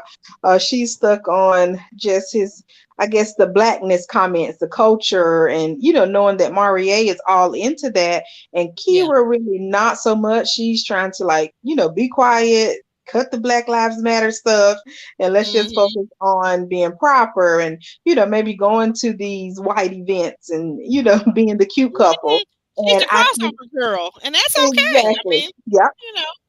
That's fine, but for her to say that now she's concerned about his character, I'm like, I didn't see anything so wrong that would make her question it at this point. So maybe it's something that happened kind of behind the scenes, but I'm not sure why she's now all of a sudden trying to attack him. It was Quentin, and so it's like she's just going around trying to attack and bring people down. So I don't know, it makes me kind of nervous, because I think they're going to try to get her out of there soon. So she's really not going to be able to make a connection there if she keeps this mentality up. Right. Well, she did mention on the Crystal, shout out again to Crystal XO, because she's getting all these great interviews. But she did mention on the Crystal XO interview that she just did a couple of days ago that, of course, a lot of her best friend is Caucasian and so forth. And I'm sorry, I don't want to, but it just makes me wonder, has she picked up some Karenism from some of the people that she hangs out with? Because like you said, and I'm saying this because we see this not just one time. We see this with her and Quentin, accusing him of being looking like the guy that likes white women. Okay. Instead of asking the question, we see her with Marie saying that now all of a sudden in her confessional, she's concerned about his character. You didn't like his question, lady, but what does that have to do with his character? I'm not following. Show me the logic. Get me from point A to point Z, because I'm not following your logic in this. So agree. Yeah, but Jay, I'm sure you've got something to say about this whole situation. Oh yes, for sure. I think that she's intimidated by his personality, and he in no uncertain terms said, this is my position. I wake up as a black man every day. I go out, I'm an advocate for the community, and I wear this uniform that I was born with, and I'm proud to be that. Yes. And if that's intimidating, then she's on the wrong show, because a lot of guys have that sentiment if they're asked about their thoughts about black culture, So she is a hypocrite. I think the word you're looking for is hypocrisy, or she was taking shots at somebody for dating outside when she's quite capable of dating outside as well. If she hangs around with non-melanated people, then chances are she's going on double dates and hanging out with them in their spaces, and possibly interacting with many guys who are non-melanated as well. So I can see why she was intimidated. She's not in touch with her, and she's not in tune with her culture in the same way that Marie is. So, and that's cool. She just needs to find someone that aligns with who she is, and she can accept them for who they are, and vice versa. But I doubt it's going to be a match on this show, so she probably should start packing, to be honest. Yeah. It ain't. That's not true about a match. Marie is he's a acclaimed activist and things of that nature, and it is levels to your wokeness, right? But most men don't care. Like, just don't throw black people under the bus, and we good. You can be however you want to be. I like a woman that has diverse friends, because that just to me they're better relationship women. They Learn what that Asian woman doing for that Asian man. Learn what that white girl doing for that white man, and bring some of that to the table, because how y'all treating these black men, and then you just got all black single girlfriends and stuff, and then that's where you getting your information from on a daily basis. I can't get with it. So I can learn a black, especially the all single black girlfriends. I can't do it. I was literally just did an event in Chicago this weekend. Asian dude just met his Asian wife. Hello, Ron. Ron? Okay. The waiting list is 10 years or something like that. She wakes up out of her sleep. They're not even married yet. They just started dating. She's 48. Said, you know what? I guess had a dream. I'm going to go get tested. Find out that she was a match. Gave him a kidney, did not blink. Wow. And they're striving in America. You know what I mean? Like those, you know what I mean? You ask a black woman soon in a relationship, something like that. You know what I mean? Or not even ask. But these are some of the stuff that some of these women are doing for their men on these different cultures and stuff. I want you to be around some of that. This woman owns a whole nursing facility, and she cooks every day. She's like, all I do is cook and all this type of stuff. And then the man's highly successful too. I'll give him that. But the fact of the matter is, he was admitting, he's like, we haven't been on vacation for 3 years because I've been working so hard, and I've been a grouch, and I've been grumpy, and I've been doing this, and I've been doing that, and she's been taking it. And these women want to go on a trip every 2 weeks. This girl got the money, and they ain't been going on vacation in 3 years, 3.5 years. And he's admitted, I'm a grouch and I'm a grumpy as hell every day I come in this house to her. And she's still cooking and cleaning and making money and giving kidneys away and things of that nature. So I'm like, you say giving kidneys away. Yeah. So I'm like, hey, get gay. I hope she do got Karen as a best friend. Get some diversity around you, because I need a different board of directors around some of these black women these days. Can't just be that single one. Yeah. So like I said, I don't mind her personality. I think she'd be fun to hang with.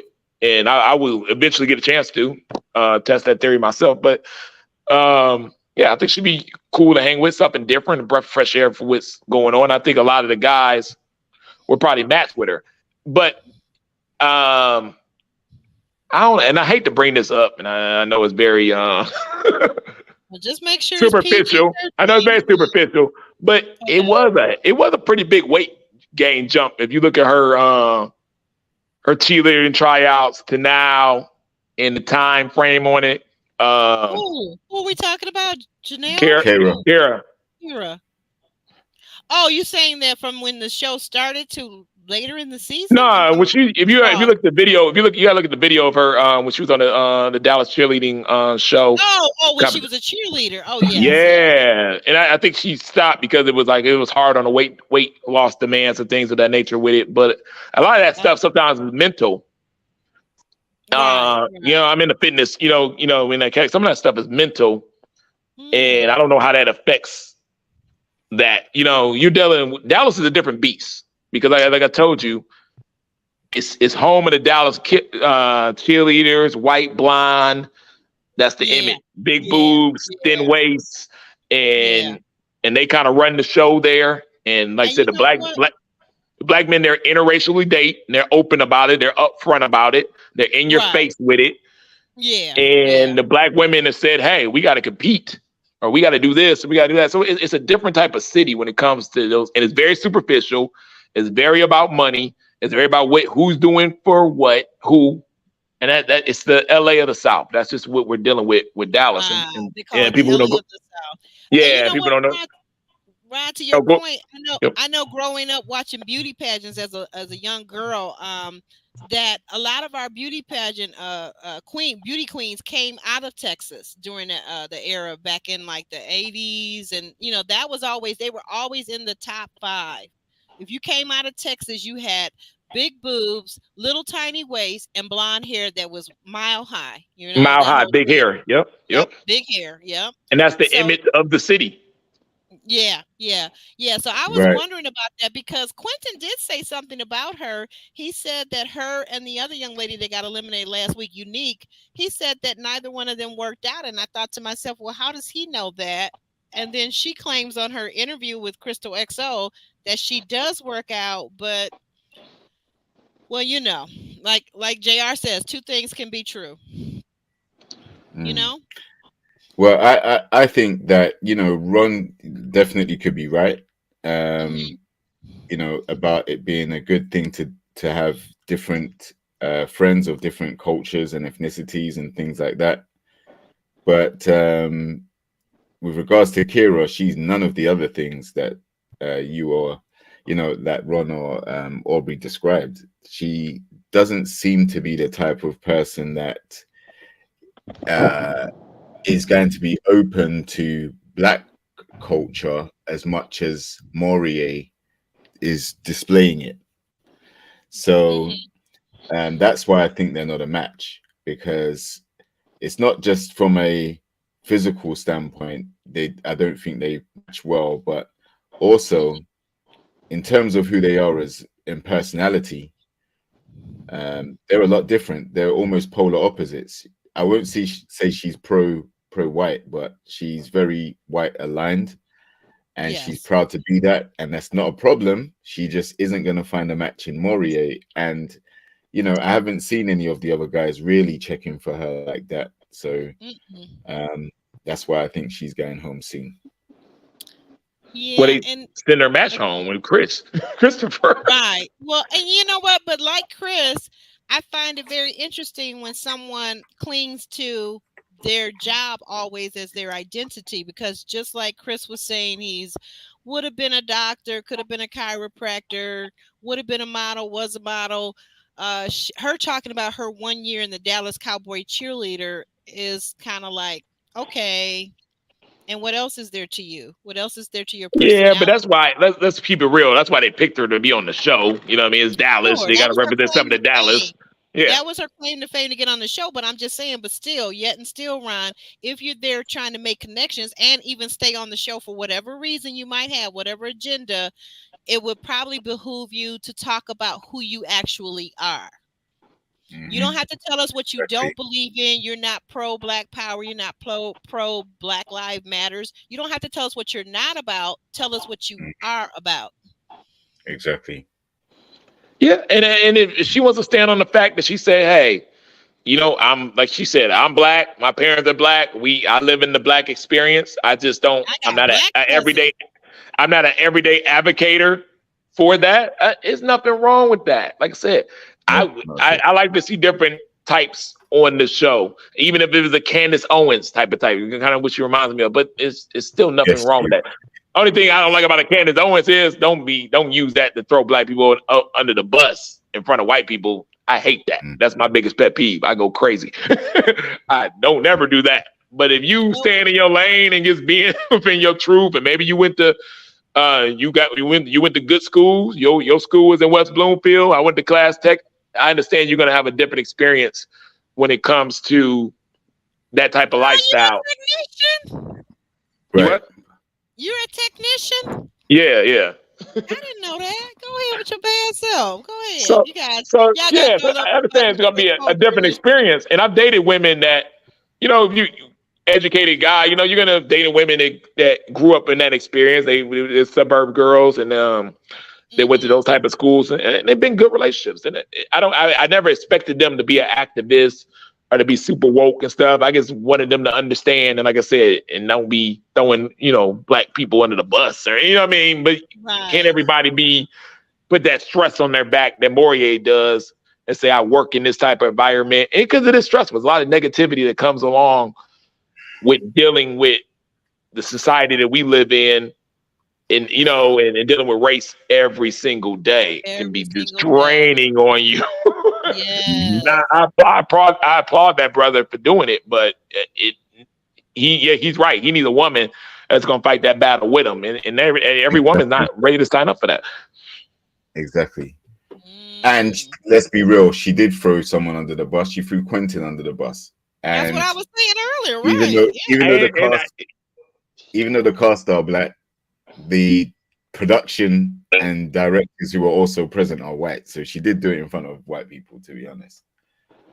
yeah, Mm. but That's I mean, she might know something we don't know about that situation. Don't think that these people don't know each other when they come into the Well, I heard. Okay. So let's talk about that briefly. We all heard. Many of us that follow the show heard on through Instagram and what have you not, that when she went to his Instagram page, she saw him in photographs with a lot of Caucasian women. He said Mhm. later on that those were women that he was training. I don't find that so Clients. outrageous. So I don't know. My thing is though, and I'm gonna come back to this from last week. I don't give a darn if I'm interested in a man and I feel like he is interested in me. Honestly, I don't care if he was married to and divorced to a Caucasian lady. I don't care if he dated one 6 months ago. I know who I am and what I'm bringing to the party. Okay. So if I got to worry about that, and if you got to sit up and micromanage and compare yourself to everybody he's ever dated, what about all the fine black women that he dated that looked 10 times better than you, that had a smaller waist than you, that had bigger chest than you, had a bigger behind than you? I'm not sitting up waiting about that. I'm not sitting up wondering about that. So I think it's very silly when people say, well, did he date? And as somebody pointed out, throughout these recaps, somebody made a very great point. If you're 30 something, guess what? Chances are you've probably dated outside your race. You probably dated 4 or 5 different ethnic groups. So what? Definitely, it doesn't matter. It doesn't really matter. No, not at Unless you all. just say that you do not date. I know some guys that say they do not date black women at all. I got Well, that's great. a Now, if good you say friend. that, then we don't have nothing to talk about. Bye. Because I'm Yeah, black. I'm clearly black. yeah, I know a guy very successful, and he's Nigerian. So I'm telling you, you want to check that black thing, you better go check Mr. Trying to be perfect Chris over there on who he used to date, because I know those Nigerians that used to. I'm one of my best friends, and we were at a place. A black woman was gorgeous. She was all into him. And I was like, okay, finally, this dude saying he don't date black women, but a monster came up to him now. Now I already know he about to date her. And I see the smile on his face, and he's into her eyes. And I mean, she is gorgeous. And he's highly successful. He's a Nigerian black man. And when she walks away, I said, aha, I got you. Now you into black women now. You like her. I was like, what you think about her? He was like, Ron, she was phenomenal. I said, I knew it. He said, it was only one problem. She was black. And then I talked to her. Wow. That's mad. And sometimes in their culture, they're taught the white is, is right. You don't date black American women. You know what I mean? It's a little different, but that's true. Yeah, and that's a cultural thing. But I mean, most black men, like I said, that's been on this show, that they're gonna date anything that's pretty. Well, there's dating, and then there's dating with intention. That's all I'm gonna say. And we're gonna move forward. We're gonna move forward. Okay, we're gonna move forward. Guys, we get back to another date, and Snoozeville. Let's kind of run through this real quick. Marvin and Lee go on a date, right? And again, for me, Marvin at this point is really kind of Snoozeville, because he's talking about this dominant talk once again. I want to know what else there is about him. I guess we did finally find out that he has a child, which is a daughter, and he must have a son. That's the only thing I really know about him. Lee asked him about his temperament, and he just says all the right things to flatter her. And I say, really, in my notes, I'm about to fall off my couch and fall asleep. This is just too much for me. Anybody else have a different reaction to this date? No, it was boring to me. It was too much awkward silence. Like they just wasn't much going on. I didn't like it at all. He complimented her. I think he told her she was gorgeous and sweet or something, and it just ended there. There was no response. I was like, boring. Okay, we can move on with that said. All right, guys, we get to the no, Ryan, we don't need nothing to say. What do you got? But no. Here's the cringe part of that. If y'all caught both of those days of Marvin, where he kept saying, oh yeah, to himself, to like, I think it is a little connection here. So you can't say that. The woman got to say that.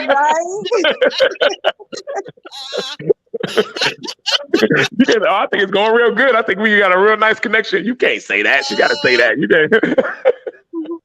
Another person who cannot read the room. Okay, all right, whatever. All right, enough with Marvin, okay? Enough with Marvin. The ladies return to the ladies' lounge with uncle, nephew, cousin Tommy.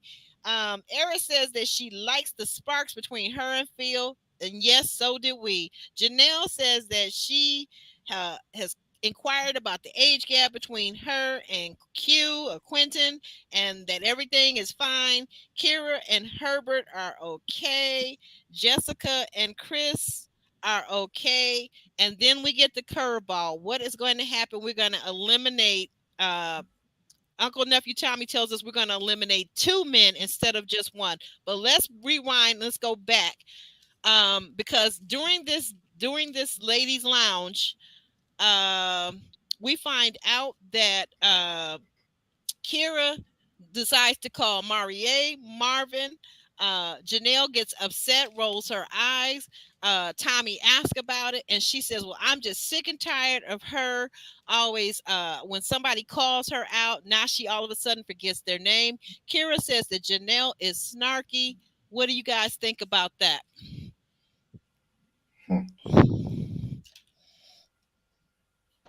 Two different alliances going at it. Yeah. I love what you said, Ryan, when we get to this question of the levels of whiteness, because Jessica then jumps in, and she's along with Janelle, of course, on her side of the thing, and says that, we know that Kira, she has their various levels of blackness. I personally don't have a problem with that. I don't believe in this thing that some people are talking about. Let's take their black card. And I know, at least I guess it's a joke. Like when some people were saying the other day, just to give you an example, if you don't play spades, if you don't know how to do the electric slide, if you don't know how to play dominoes, if you don't have a cousin named Shaniqua Quadriqua, then you should have. No, I don't believe in that, because as Ron pointed out, Black people come in so many different various social groups, social economic standings, from the poorest of poor to the wealthiest of wealthiest to billionaires. And you're not going to try to lump me in with everybody else. Black people are not monolithic. I'll say that again. Black people are not monolithic. I don't like the stereotypes. That's weird. Like, because if you ask any Black woman, would she like to go to Greece? That's not a Black thing. I bet they all gonna jump on that. You want to ask them, they want to go to Yacht Week. That's not a Black thing, on a boat with the water. Bet they want to go on that. So don't. There you go. They get real open minded when it's money involved and some stuff. So I don't want to hear it.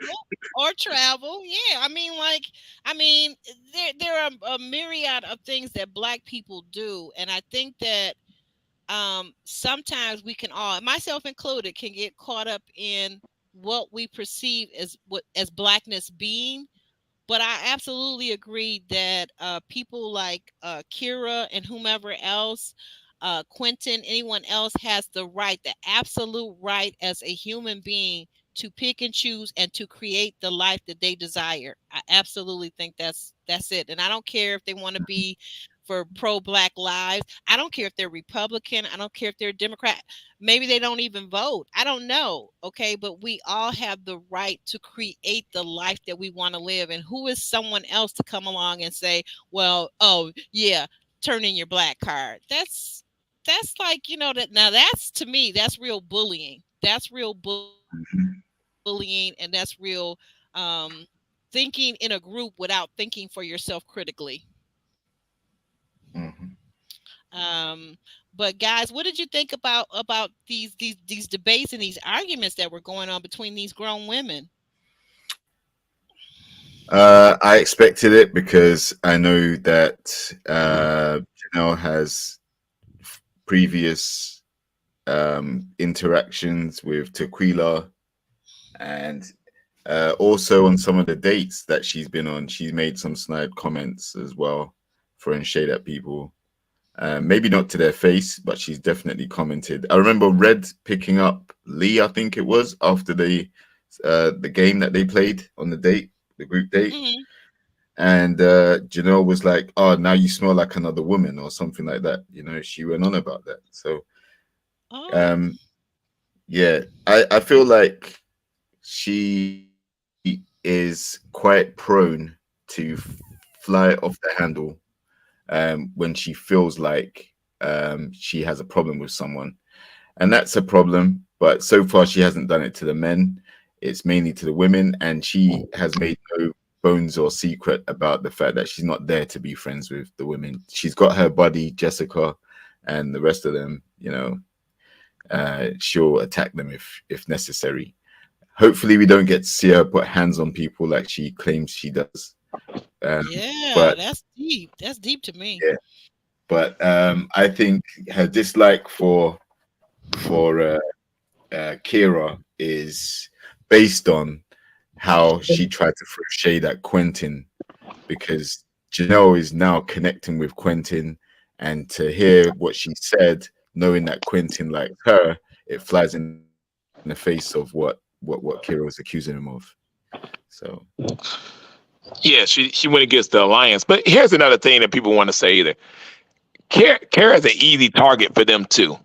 These women are very aware Mhm. of who's the stronger arguer and things Yes. of that nature, who to go against. And she got white friends, stuff like that. She's not used to being in that type of environment where she got to argue and fight and win arguments stuff. She cannot beat them two in an No. argument one on one. She's the weakest link on there. They're not gonna throw that stuff at that little fitness trainer girl.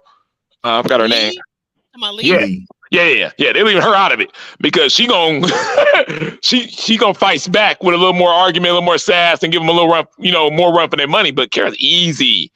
Even if she tries to articulate her argument and stuff, she's not gonna have enough aggression there, enough to get it across against these two women. They know they could win and make her look any way they want to, any time they want to. So they're bullying. They're picking on the easy Yeah, I agree with bit. that. That's why I say they are bullying. Because who is anyone that takes someone's black, and I do this in quotation marks there, air quotes, who is anyone to take anyone's card of humanity away from them, basically? Even with the partnership, Janelle's like, I'm a partner with the other strong arguer women. So, you know what I mean? So I'm not afraid of nobody now. You know what I mean? It's one of those ganged up things.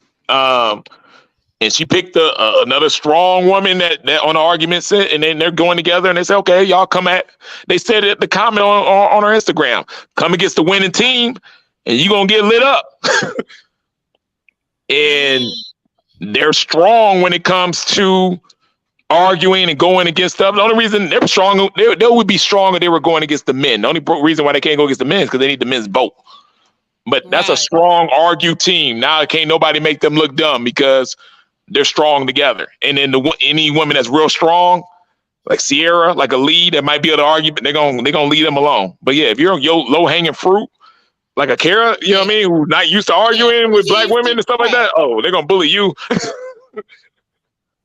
Right. Yeah, that's And a let- good point. You make a very and excellent point. Go and ahead. let's be fair, it was 2-on-1, so she Yeah. didn't stand a chance anyway. It was a No. gang up thing. And even though Janelle went off on a tangent by herself afterwards and started saying Mhm. things like "I don't like you," you know, Right. And Uncle pretty. Nephew Tommy jumped in there with the respect thing, which I Oh was yeah, so glad that he did, because that needed to be said. You don't have to like me, but while we're doing this process and we're on a whole national, international TV show, let's just show respect and let's keep the ladies' lounge ladylike. But we saw what happened with Janelle when she went up against another powerhouse on the internet. It didn't go her Oh, way that way. You know what I mean? So no, back yeah. to bullying Oh, Kara. yeah. I don't want Right. no beef with that nurse no more. Oh yeah, yeah, she couldn't handle Katerina, But and this whole thing that she actually drove and pulled up on somebody at their house, like what? Who does that? Oh my gosh, Was that I in an don't. Uber too? I don't know. Oh, I'm not. You know what? You know what, Jay? I'm not with you. I'm not going to with you. But well, you guys tell us in the comments if you're watching the video on replay. We want to know what you feel about this. The ladies going back and forth. They're arguing. They're falling out. I mean, like, how would you have handled it? Who do you think is right? Who do you think is wrong? Are they all wrong? Let me know. Let me know. Drop down in those comments. But we move forward, and so now we get the dates with the the possible elimination dates. And remember now, instead of one guy being eliminated, we've got two guys going home. We find out that it is Marvin who is eliminated, as well as Chris 2.0. Guys, that they might make the right choice. That they might make the right choice. Kimberly, we'll start with you. I think with Marvin, yes, right choice. I just wanted him to stay around for entertainment purposes only. And like y'all said, that's not the show for this. So Christopher, though, no, I wanted Christopher to stay. What happened? Yeah, What he was was wrong? great eye candy. I'm telling you. Did I say Yeah. fine? Because he was fine. Okay. All right. Yes, very well put together. And Christopher also offered good communication, like got great conversation. He So I did. was He just just wasn't a gonna buy that little. $50,000 Birkin bag, and I don't blame him. Me either. And I think that's just what did it because she tried to act like Yeah. it didn't matter. Sierra did. But I think that was really the last straw for her. But now what is she going to do? Is she going to run back to Marie? I just don't know. I don't think they made the right decision with Christopher. But I really can't think of who else they could have sent home for the second person either.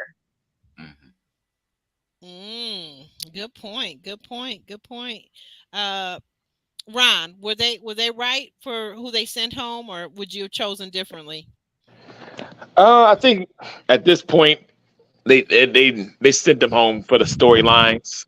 Both of their kind of storylines were kind of Christopher was being played as the eye candy, and they didn't really get much depth in his personality past that. And then they played out the whole sex thing with my man. So they used them for their storylines, and they were done with them. I don't like the Christopher thing because I'm like, man, yo, you guys just did that with Sean in DC. Don't bring no guy on here for down there 2 episodes and use them as the mystery meat or whatever it is, and then send them home. It's a waste of anybody's time going on this show. Most men are gonna be like, I don't want to be the guy coming in late because it's not a good role. I don't want to play that role. You've done it twice already. Once they did it with Sean, I was hoping they never do that again. They rinsed they rinsed and repeated the same thing, and yeah, I don't agree with it. I don't like it. You don't like it? Yeah, let everybody start together and give everybody a fair shot.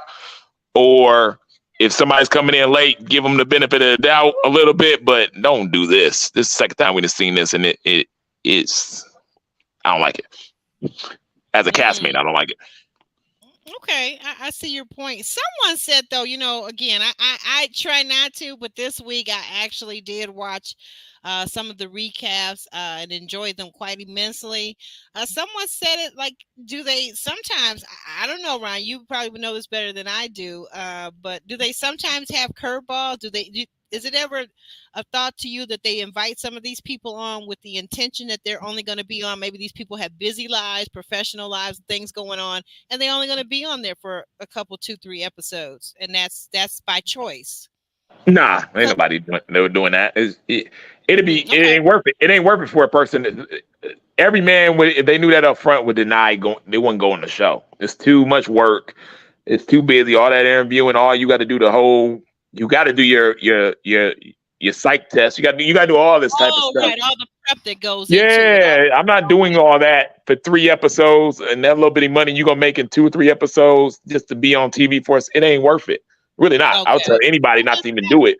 So they don't know that they're thinking they're gonna come over there and they're just gonna, they're selling them on, okay, you coming in late, but you gonna be like the new person come in. The showcase, so all the attention is gonna be on you when you walk in, and it's gonna give you a better shot, which is really not true. People are already going, they're already on the phone with each other. You're behind, really, when you come in that way, and they're not doing anything to help you get acquainted with the cast and boost you up. And it's really gets a waste of time. I don't like that curveball and bringing in people late, and I don't like the double elimination curveball. Yeah. They need to get those 2 things. They need to get my season. All they did was double elimination. It was double. It was whack. Like, no, one at a time. Like, we don't need double eliminations. You need to speed it up and then speed it up one at a time. But I don't like the fact that it's all of a sudden 2 people going home.